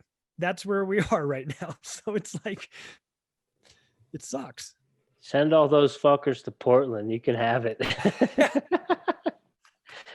You can have your Cascadia the fuck out of here. Yeah, exactly. Yeah. So, I mean, So that's the book in a nutshell. You know, it's trying to paint a picture or make this comparison between how you take down an empire to the same way you take down an actual building. There are procedures. There's a certain, you do some things first before you do the next things, and there is a science to it. And you soften things up first. You clip you pre-weaken the building. Like, doesn't mean you cut the columns, but you go and you cut all of like the extra support in all the places where you put this, you cut those supports out. So the building will still stay up, but when it comes time to take it down, you can use less explosives because it's already been pre-weakened. So all of these things kind of add up. I mean, it's the way we sort of envisioned it. When I wrote my octopus book, it had 8 chapters. Each tentacle was a different component of this global octopus. So when it came time to like think of the framework of the book, my feeling was I want to do something similar where I can make each chapter something, one of the steps in this destroying the building. And by destroying the building, we're actually talking about destroying the empire. And we get off on a variety of topics because they're important. But one of the, like, as an example of just one thing is like ringing the alarm bells is one of the chapters. And that is what to look for right before it blows. Well, one of the things that you would look for in societies that are about to, that are not healthy is it wealth inequality. And what we have in this country now what we have in the world in general, and in America in particular, is wealth inequality in a massive scale, where in a healthy marketplace, usually the CEO of the company makes about 20 times more than what their lowest paid person makes. So it's about 20 to 1. Where we are in America now is 1,000 to 1. And so that's why and even crazier than that when you factor in guys like Bezos. But we're at a point where there's becoming 2 tiers of society. There's just the ultra wealthy, and then there's nobody. When you see those stats where it's like the Walton family together is worth more than like the bottom 30% of America, you're like, whoa, we've got a problem. But that's not something that is limited to the American empire. That's a sign that all empires have right before they collapse, is just this very skewed version of society where there's the ultra rich and the ultra poor, or the masses of poor. And that is not the right place. That's a sign that things are about to fall apart in a big way. And another thing that you would look for, like ringing the bells, is if you start to see a war on whistleblowers. And I think it's pretty obvious that we've had a war on whistleblowers here for the better part of the last decade, maybe even more. So that's a bad sign for whistleblowers. And now we're starting to see it where you don't even have to consider yourself to be a whistleblower, just somebody that's talking about things that are not going by the established mainstream narrative. Those people are getting silenced too. So there's a war on those people. So once there is a war on the truth, then you're in a very unhealthy society. So these things are, Jeff and I can extrapolate off of what we're, where we think things are going to go. But a lot of what we put in this book has to do with just a cycle of how empires operate, what sort of lifespan they go through. And then you just have to be honest about it. We put a chapter in the book called the Pompeii Society. And it's like, that's kind of where we are right now. We've decided that we're going to build our society right next to an active volcano. And then we're going to act surprised when the volcano goes off. So part of this stuff is like, we have to be more strategic about how we do things, because we can't act surprised when things blow up in our face. Like outsourcing our critical thinking to the media and to politicians. Like, oh, thinking's hard. You tell me how I'm supposed to feel about Syria. That's a slippery slope when you start doing that. And that is a sign that you are in decline, when you just can't be bothered to think anymore. And we've been seeing that in America. So part of this book was just like, showing that cycle and then drawing parallels to where we are right now. And it's like, let's learn from the mistakes of these previous empires that have come and gone, and not do the same things that they do. There's a concept we put in there called the Thucydides trap, which is a Greek concept. And it says that the rise of a new empire always threatens the existing empire. And this has happened in 16 different occasions throughout recorded history, and 12 of the 16 times it led to war. And where we're seeing similarities is the established empire of America and the rising empire of China. And you start to hear these threats now. You start to hear it ramping up, America demonizing China. And you're like, here they go. Here they go. They're following that same pattern. They're starting to feel threatened about a new empire coming up, and they're going to preemptively start a war because that's what psychopaths that run empires do. So, we're part of it is a history lesson as well. So, I mean, we're proud of the book. I wish I was writing about baseball instead. I mean, I really do, because it'd be more fun.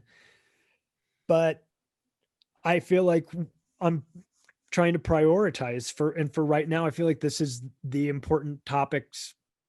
These are the important topics to be discussing. And so that's why the book is out. We were going to time it so that it came out on election day, and we're like, you know what? Let's just get it out. Let's just do it. So it's available now on Amazon, The Controlled Demolition of the American Empire by Jeff Berwick and me, Charlie Robinson. And we put it on sale. Actually, the real price is $24.99, but we put it down to $14.99 for the first couple weeks, just to get people in there. Get it now. You'll get it cheaper, and then we're going to have to raise the price. But Jeff wanted to do that on the pricing for the people. Now he's got like 200,000 email people that are part of his email list that he talks to once or twice a week for the Dollar Vigilante. So he's got access to hundreds of thousands of people that are like just about to hear about this tomorrow. Like, we haven't announced it to them yet. So you're like the first interview I've done about it. So, and in fact, as of the recording of this, the Kindle version is still going through the approval process, but it said 72 hours. So it should be done by tomorrow, but the paperback is available. So yeah, we're just starting to talk about it. And I think it's a book that'll work for people. If you get this stuff and you understand it and you're like, oh yeah, I feel you. I know where you're coming from with this. Then the book is for somebody else. Buy it for somebody else, and you buy it for somebody in your life that's like has no idea what's going on. Because when we tie the history part into it, 254 footnotes, and my feeling to Jeff was like, I don't want to give people anywhere to go with this other than it's just backed up by facts and history and everything. I want, if people are going to start trying to pick this apart, I want to make sure that we give them every opportunity to fact check us on this, because what we're talking about is so preposterous that it's going to make you want to fact check it, because you're going to go, there's no way that can happen. And then you'll see the footnote, you'll look down at the bottom of the page, and it'll be like, Oregon woman arrested for collecting rainwater, footnote number 56. You go down and look down at the bottom of your page, and it's like from Newsweek, Oregon officials arrest so-and-so lady for collecting rainwater. You're like, that sounds like a fake headline. Is that true? It's like, yeah, of course. Go read the article. It's 100% true. And so we knew that people would be nitpicking at this, especially when you say crazy shit, because this stuff is crazy. But then you look and it's like, oh, but it's sourced and like it's really happening. That's the problem. The world is so nuts that you write all about it in a book. It sounds crazy. You give everyone the footnotes, they can go check it out, and then they have nowhere to go except to just go, shit, it's true. I wish it wasn't true. I was hoping that you were going to tell me that none of this stuff really happened. It's crazier than you think. So, between the two of us, between me and Jeff, I have to laugh at the insanity of it all. And Jeff too, man. Jeff is just like cigarette in hand, glass of wine. He's just like, fuck it. It's all, if it's coming down, let's just take the whole thing down too. Like, let's hurry this thing up, like, so we have this really weird, like perspective on this, which is I'm not laughing because I don't think it's a serious matter. I'm laughing because what we are experiencing and living through is so crazy that if you don't stop to acknowledge how funny it also is, you're going to go nuts. It's going to defeat you. So I just am constantly amused with how crazy everything gets, where I'm going to read the next headline, the next CNN headline about how coronavirus spreads from white people easier because of they say K's and H's more. And you're like, okay, I'm out. Fuck off. I'm done. I mean, every story is crazier than the next one. So I have to laugh, I have to laugh at that. And that, of course, is in the book too. So you can't get away from my warped sense of humor and Jeff's Canadianisms and stuff like that, And if it were up to, I had to clean up some parts of the book, because if it were up to Jeff, Jeff kind of would be like, and fucking burn it all down, Scorched earth. Because he's like, it's coming down, man. Let's kick the door in. Fuck it. Let's bring it down. And I get where he's coming from. It's like, if we're going to have this transformation, let's not have a slow motion car accident. Let's get this thing over with, and let's start the rebuilding of something different and something better. And that's, and that of course is my hope too, that we can, because I don't know that we're going to be able to pull out of this situation that we're in. I don't have a whole lot of trust and faith in our leadership on either, no matter which team you vote for, if you're voting. Kanye's going to save us all. Kanye, man, goes on Rogan, breaks the internet. Yeah. Well, listen, I mean, at least with Kanye, you have a chance that you might get the truth, with the other people, there's no hope. I don't know. It's just as depressing that we have, a choice between these two people. But then again, Jeff's going to donate a portion of profits of this book to a project that a guy named Larkin Rose is developing. He's trying to put together a movie for the Jones Plantation. Now there's a 12-minute animated clip called Jones Plantation, and people can watch that. And he's going to try and turn that into a live action movie. And the reason why I bring that up is because I watched it again this morning, because I had seen it years ago. And then he mentioned about giving money towards Larkin's movie. He's raising funds for it. And I said, yeah, that's great. I remember the Jones Plantation. I got to go watch it again. If you've ever seen The Tiny Dot, there's another video called The Tiny Dot.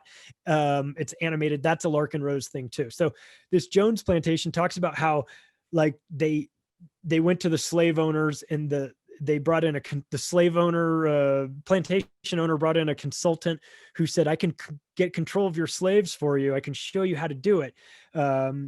But you're going to have to trust me on it. So he gives a big speech to all the slaves and says, from now on, you're all free. You can leave here if you want. And he says, but you can't, but be careful if you leave this plantation, surely someone in the other plantation will scoop you up and keep you for their own. They get all these people fearful. And it's like, then the consultant days later says, well, we're going to give you a choice between, Mr. Jones, the owner of this plantation, and Mr. Smith, who's this other guy. And then you get to choose between Mr. Smith and Mr. And of course, it's an allegory for politics.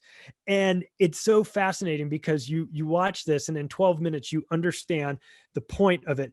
But we're still getting the choice between Mr. Jones and Mr. Smith, and it's the same choice, So we're everyone's like, well, once we have this election, everything will be fixed. It's like, right. Yeah. Okay.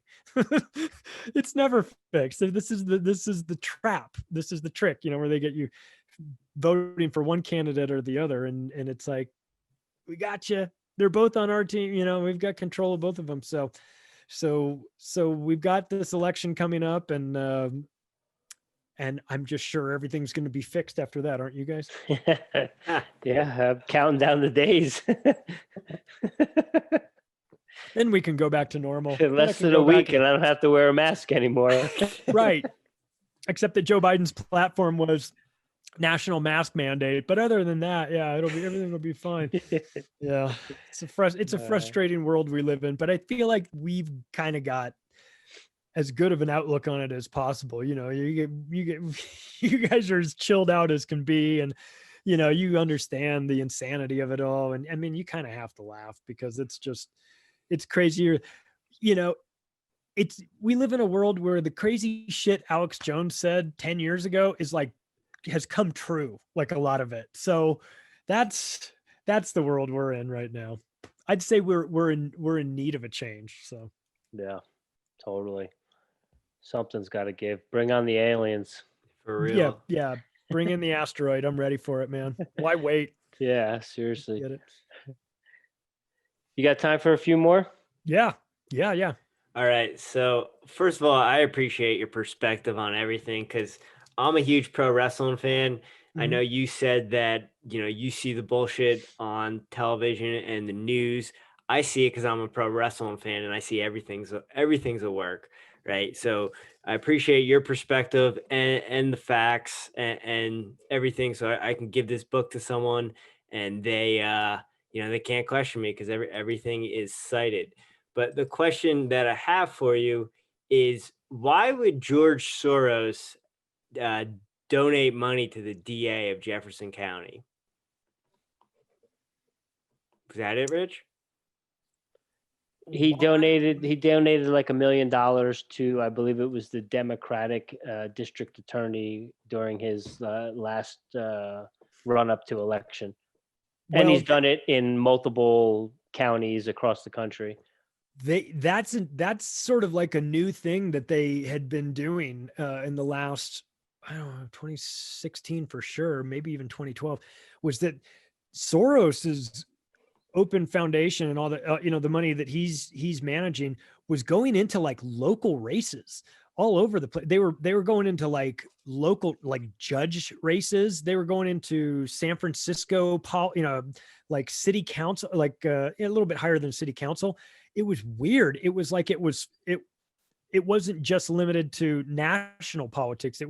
They were getting it on the local level, and especially with control over the judiciary component of it, which was surprising to me. So it looked like they were maybe laying the groundwork to get their people in positions of power, you know, locally as judges. I don't know. Maybe that came in handy for the riots that were going to break out. I mean, I consider Black Lives Matter, that whole, you know, organization, that's a color revolution that Soros has been involved in before. He had the Rose Revolution and the Purple Revolution and the Orange Revolution, and this is the Black Revolution. It's the Black Lives Matter revolution, and they've financed these people, you know, which is it's been a great. I mean, it's a brilliant campaign, really, if you think about it, because you finance Black Lives Matter. So it's like, what kind of an asshole do you have to be against Black Lives Matter? You know what I mean? It's like, were you saying they don't matter? It's like, no. No, what I'm saying, you know, you get somebody like tripping on themselves. But Black Lives Matter, trademark, registered, copyright, whatever, the organization itself is a fucking sham. It's an extortion racket. It's a influence peddling racket. It's a white guilt extortion scheme. We're a corporation, and we're raising money for Black Lives Matter, this organization that's going to do great things for the Black community, and you're a corporation. Are you going to donate money to us? No. We're going to tell everybody that you are anti-Black Lives. Okay. We'll give you money. Or, hey, look at us virtue signaling. We give money to Black Lives Matter. Well, what have they spent it on? What have they done in the Black community? They have $1 billion. I mean, have that much money just over the years. Where have they spent? I haven't seen them spend it on very much. They don't ever tout where they're spending it, but they've got all this money. I support the Black community fully. Frankly, I think they should have been up in arms years ago, but I don't support Black Lives Matter, the organization that's run by people that are that are admitted Marxists, and the head of their treasurer is a convicted terrorist. She's a witch. 20 years for blowing up a bank, or like blowing up a building. I mean, so like, oh, you don't want to donate to this corporation? You're a racist. It's like, I'm a racist. Why? Look who is this corporation? What do we even know? So that's like a Soros operation as well. I mean, destabilize through color revolutions, get yourself finance national politics, now financing state level politics.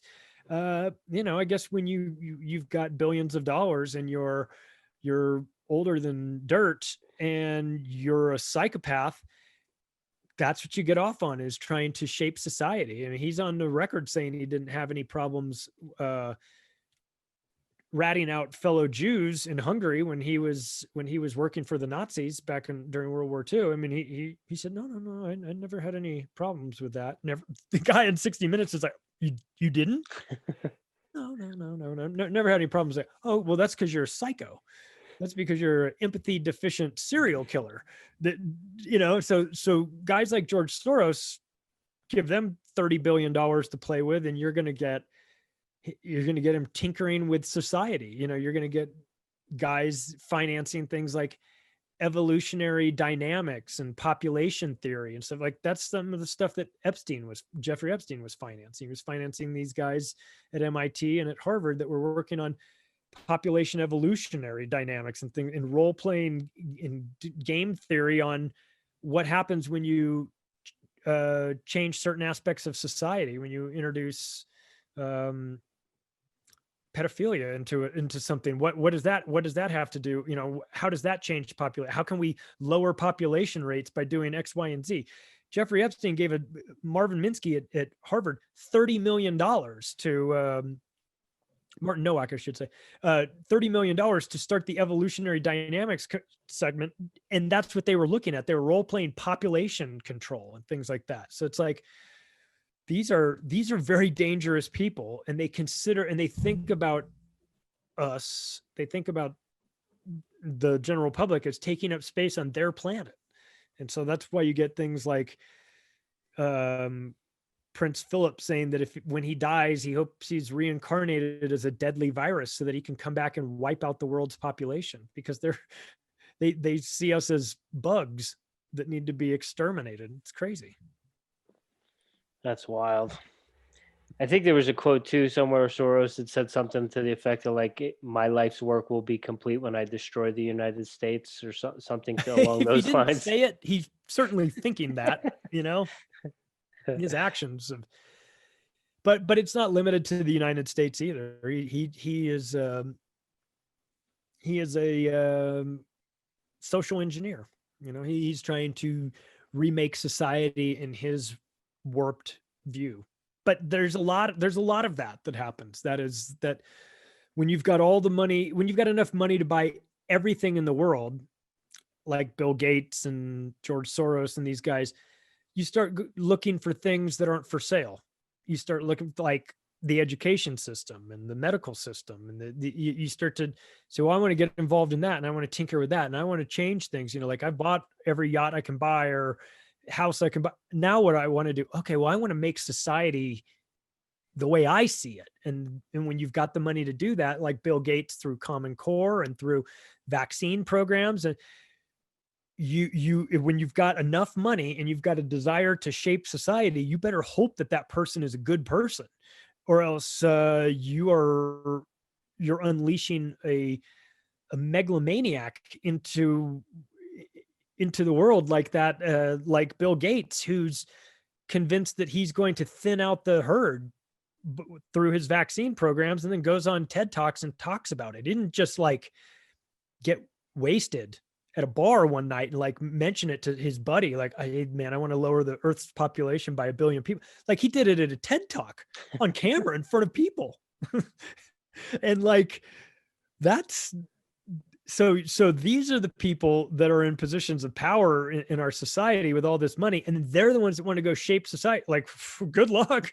No wonder things are so screwed up, right? Yeah.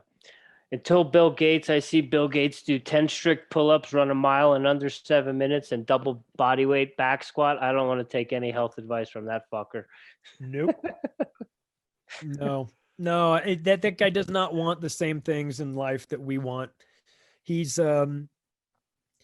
he's a eugenicist. His dad was the head of Planned Parenthood. His dad took over Planned Parenthood from Margaret Sanger. Margaret Sanger was a notorious racist who created Planned Parenthood as a way to get rid of our, quote, Negro problem. And Hillary Clinton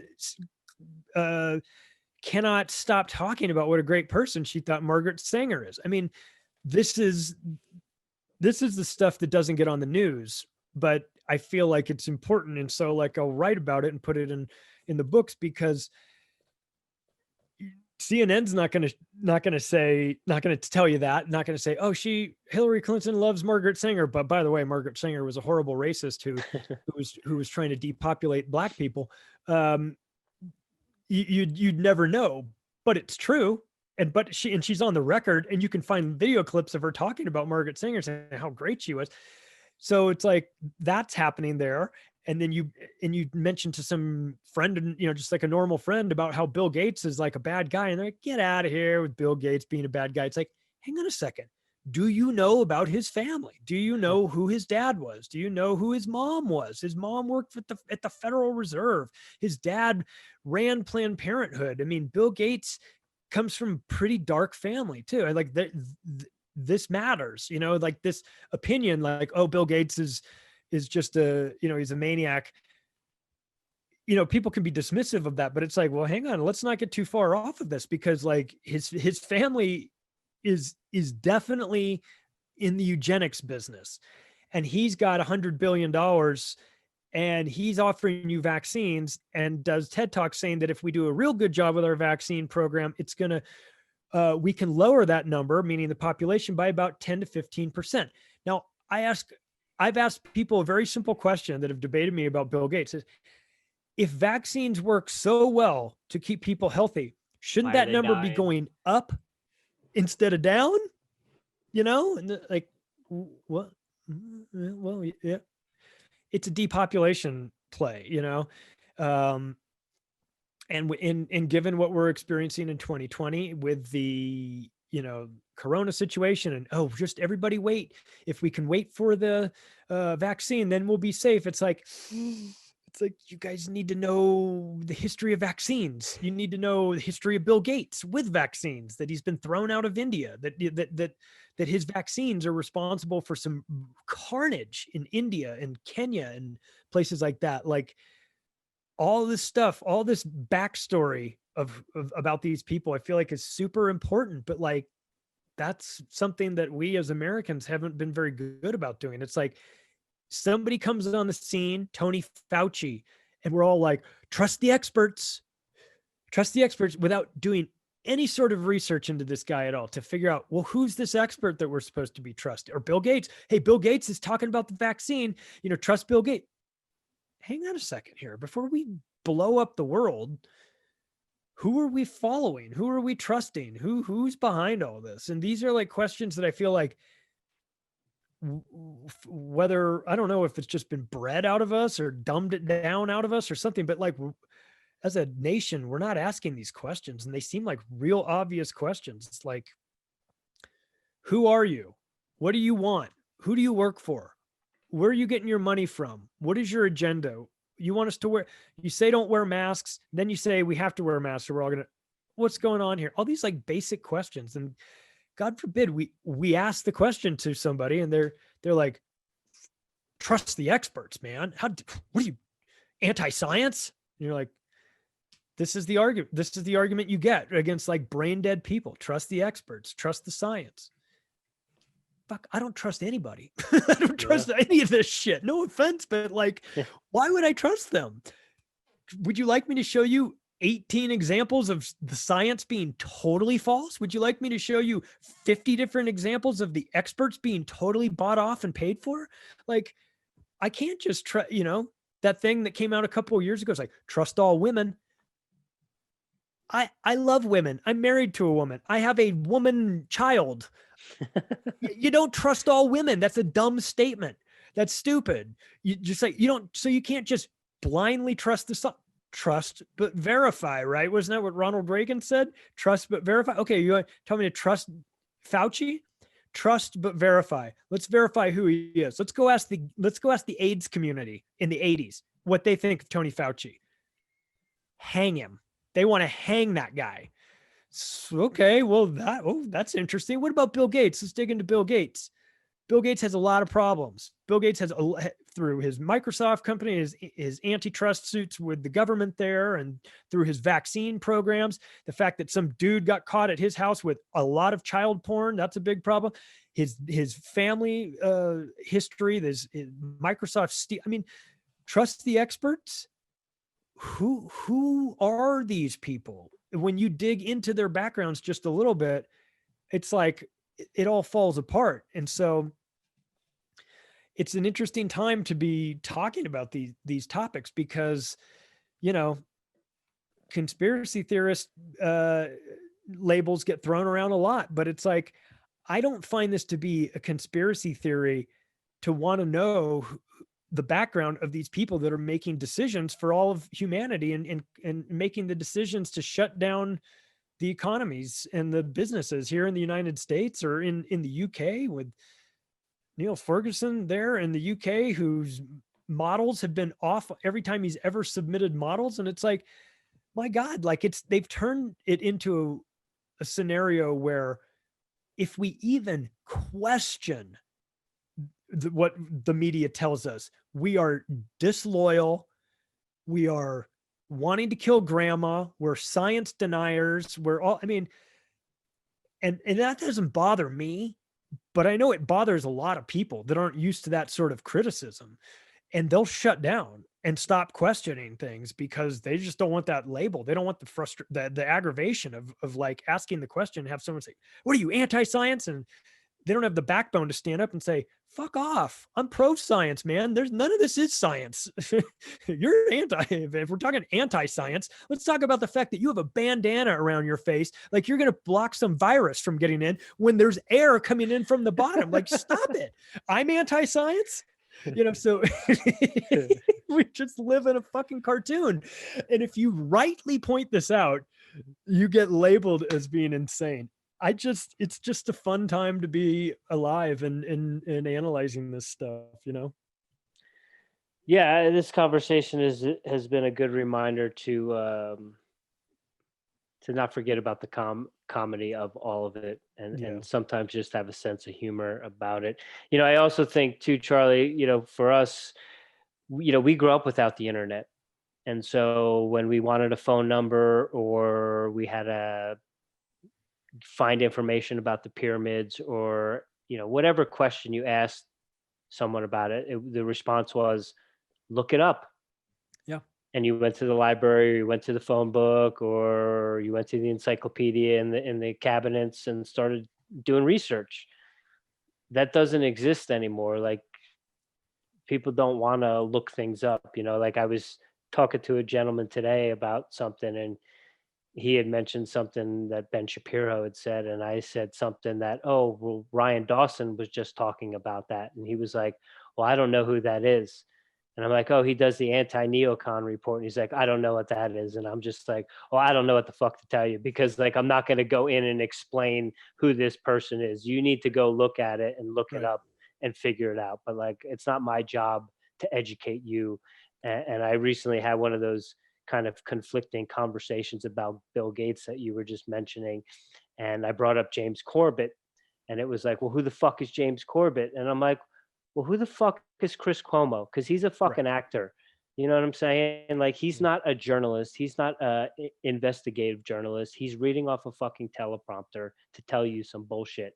He's not researching anything. So like, maybe you should not be so critical, and maybe just take 5 minutes to go dig in and do some research on who Ryan Dawson is, or who James Corbett is. But it's not my job to regurgitate what they've researched to try to convince you that fucking vaccines are retarded and they've done more damage than they've probably done more to protect people. I've had to explain in particular that with that vaccine topic, I've framed it this way to some people that you know, you ask them about the Catholic Church, you ask them about, you know, hey, would you let your kids go camping with you know, with some with a Catholic priest for the weekend? Would you let your 9-year-old son? No, absolutely no way. Well, why is that? You go, well, because the church is filled with pedophiles. I mean, everybody knows that. And you're like, okay, and that's true.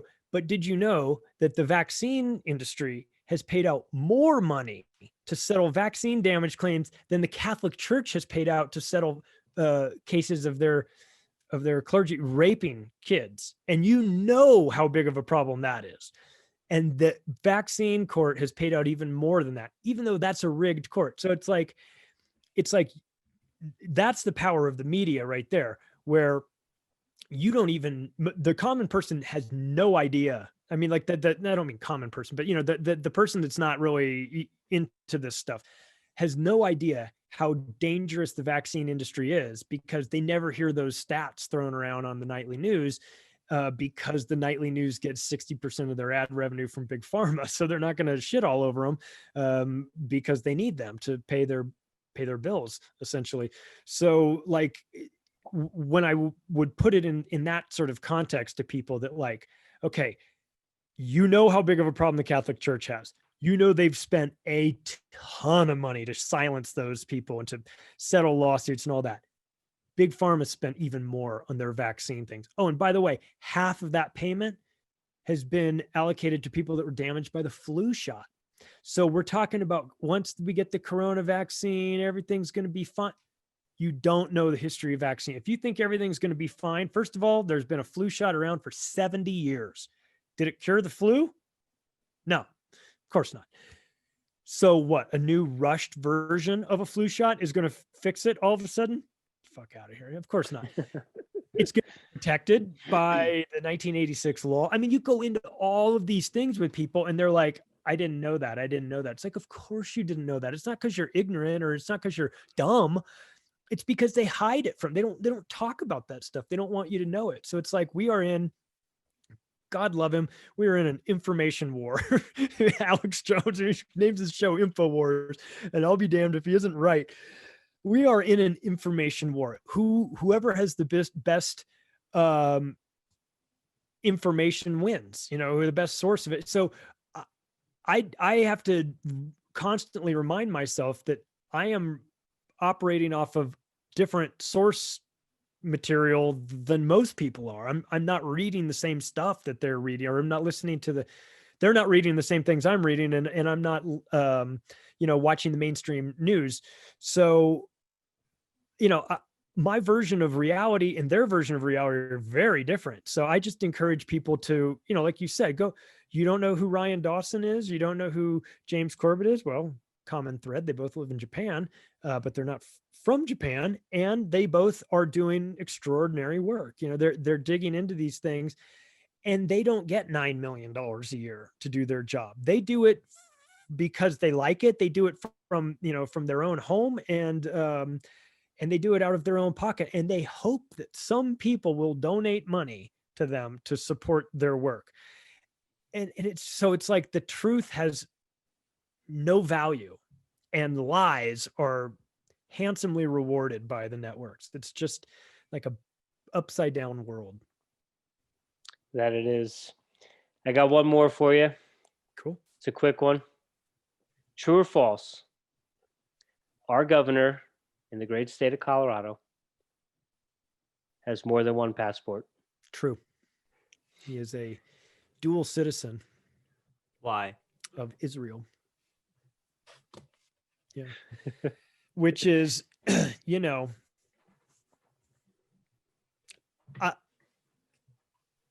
you can only serve one master, right? Theoretically. I don't have a problem. I'd like to say I don't have a problem with people having multiple passports. I think that's a great thing to do.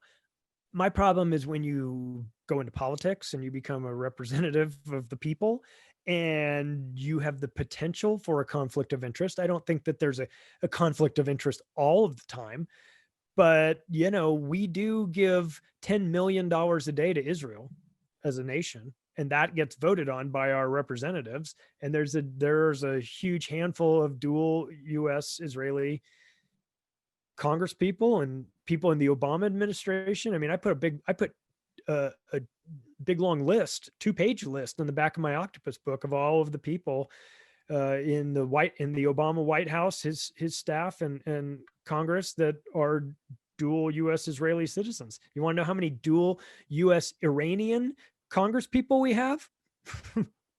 Zero, none. And you never will, so yeah, that Jared Polis is a dual citizen. He'll deny it, but he is. I mean, And he has a net worth of $400 million. Yeah. I mean, but they're sending 450,000 people a $375 check in Colorado. Well, I mean, I feel like politics attracts, it's like a magnet to attract the worst people. It gives you whatever you want, power or money or access or chicks or kids or whatever you're into. Whatever you're into, man, they'll give it to you in Washington D.C. But it doesn't come for free. You can what is that? You can see the bright lights, but they don't. I don't know, the Guns N' Roses song. You can taste the bright lights. To the jungle. Come for free. Yeah, I mean, it's like whatever your kink is or whatever you're into, could be money, could just be making a lot of money. They'll hook you up in Washington. They legalized in 2013 insider trading. Who voted on it? Congress, to legalize insider trading for Congress. What a fucking surprise. So they made that legal. So if you want to get rich, there's money there. They just tell you what stocks to buy and when to buy them, when to sell them, and all that stuff. If you want power, you got power from that, man. Woo, you got power. You have people thinking you're important, But so we can't act surprised when we find that it attracts psychopaths, because that's what psychopaths get off on is power and access and all those things. So it's like a magnet for them. So we just draw in the worst possible people and then act surprised when we get horrible results. I don't know. It's rough, but luckily though, after the election, everything will be fixed. A couple more days. Yep. Can't wait. Prince, you got anything? No, Charlie, anytime you got anything that a book or anything, you're always welcome to come on. I could listen to you talk all day. And thanks, guys. We have another podcast that we actually started because of the pandemic, talking to our cousins on the weekends. And after you were on the last time, our cousin John, we went to do a podcast and he pulled the book Octopus of Global Control. So you're infiltrating the family, you're hipping everyone. Nice. So appreciate your work. Keep it up, man. We need more people like you out there. Oh, thanks, guys. I really appreciate that. Yeah, I'm just trying to sound the alarm on all this insanity without going insane myself. So I'll let you know how it goes. Yeah, it was funny. We discussed like documentaries and podcasts, and I suggested Out of Shadows to kind of just test the waters. And Jimmy was like, "Are you crazy? They're never going to talk to us again. They're going to think." And then after we talked about it, they were like fully in, like, all right, they're red pilled. And then, yeah, like the following week, like he had the book and we were like, yes. Nice. So yeah, we've got a couple people that have swallowed the red pill because of your book. So thank you very much. I'm not, that's really nice to hear. I'm glad.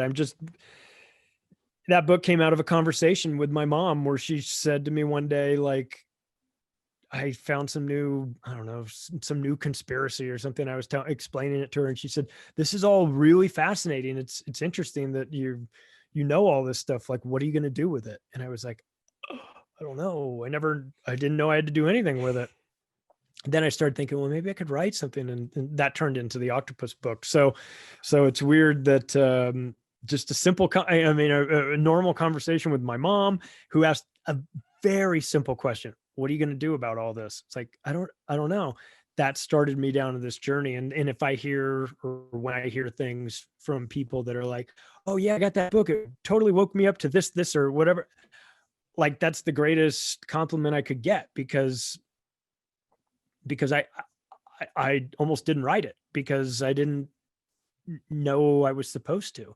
And now that I did, and now that I get feedback like that, which I am just unbelievably grateful for, it makes me feel like, okay, well, that was the right thing to do. Like, I feel like I'm on the right path. And that kind of also worked into what I was talking to you guys about with Jeff, which is like we kind of owe it to people to put this out there and like, warn people about what's coming, because if we know it and we sit on it, on this information, we're no better than the rest of these people that know that the shitstorm's coming and they just watch us walk right into it. Like, if, we should be screaming about this stuff. And so that's what we decided to do. So it's 400 pages of us screaming, like, wake up, get to higher ground, take your family with you.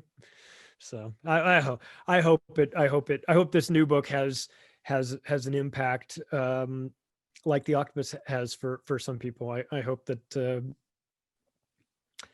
I just don't want people to have to go through this pain that we're, set to experience when you have massive change like this. You get pain. And if we can mitigate that by getting the word out in advance and having people sort of be prepared for it, mentally or spiritually or financially or physically, or however you want to prepare, whatever works best for you. Shields up, man. Get ready for this. And and listen, if it doesn't come, if the shitstorm doesn't come, what's the worst that happens? You're prepared, you're ready, you're mentally, ready for this potential barrage, and it doesn't happen as badly as we projected. Good. That's a good problem to have. But I would say, everybody just be aware that, the people that are in charge have some dark plans for us, but it's not over yet. We still have, there's still far more of us than there are of them. And if everybody becomes aware of what's happening and where we're going, we have the ability to stop it, to get up and change course. And I hope that people do that. Oh yeah. And if worst case scenario and the end is here, I've been stockpiling LSD for the last 6 months, so come on over. Party for sure. Going out with a bang, baby. You know it. Bring on the aliens. Where can the good folks find you? I know you got the octopus at globalcontrol.com. Yep. Is a new book going to be on there? You want them to go to Amazon? Where do you want everyone going? Everybody go to Amazon. Yeah, we've got it on Amazon right now. That's where the paperback and the Kindle will be. And my podcast is called Macroaggressions. People can check that out. People can find Jeff at dollarvigilante.com. It's good. It's a good place that you can sign up for their newsletters. They've got all kinds of stuff. If you're not like very financially savvy, they do a lot of the work for you there. So it's a good resource for people. And Jeff's other project in Acapulco has been just, it's just the coolest place in the world. You go there and, where can you go here? Like David Icke do a 4-hour presentation. You can go have dinner with Ron Paul. You can sit in the bar and drink beers with Ole Damagard. And then at night you can go do ayahuasca. I mean, fuck, you're never going to find that anywhere. That's a Tuesday there. You know what I mean? That's like, sign us up. So I love it. I love the people there. I've gone a couple years in a row now, and I always leave, with mixed emotions. I feel sad because the whole thing's over, but I feel like really pumped up because I realize that there's like-minded people out there that are doing, that are trying their best to change the world in a better way. And they're doing it in a way that's overwhelmingly positive through like viewing the world differently and unschooling their kids and learning about alternative health remedies and meditations and offshore bank accounts and getting secondary passports and cryptocurrencies and listening to David Icke talk about crazy shit. I mean, it's like the Super Bowl of the alternative media, and it's like Coachella of like for the conspiracy world. It's just fucking great. So I highly recommend it. I don't get paid anything for this. There's not a paid endorsement or anything. I just like being around those people, and it gives me hope that there's like really good things on the horizon. If those people were in charge, I'd feel much better about the direction we're headed, but we're working on that. Did they have one in 2020? Yep. That was before everything went down. Yep. Are they going to have they had one in 2020 2021? and it was great. I was there and we had a great time. I mean, we didn't know we were like 3 weeks 1 month exactly away from all the insanity, but oh well. Is there plans for one in 2021 yet? Yeah, he says he says he wants to do it. I don't know what it's going to look like, but I think that a lot of the people that would go to that event aren't the type of people that are going to be scared away. They're just like, we're going. Hey, you know what? If you're trying to hide from a virus that's with a 99.74% survival rate, good place to be is in the sun in Acapulco, Mexico, right by the beach. Maybe have a beer while you're at it. I don't know. It's as good a place as any to be, and it's sunny and you'll feel amazing out there. So I think that it'll probably be maybe even bigger. The only hurdle I see is the travel in and out. I don't see the hurdle being the people wanting to go or the people having a fear of going. I do see the travel being the one headache that could cause people to be like, I don't really want to deal with this, but I don't know what it's going to look like. Jeff just said that it's happening. So, all right, cool. We'll keep touching base and find out when that's going on. And then, we'd love to have you back on to talk about that. But I've also got probably another 2 hours worth of questions about anarcho-capitalism, and I would love to pick your brain about that. But we'll do it another time for sure. I love talking to you guys, man. This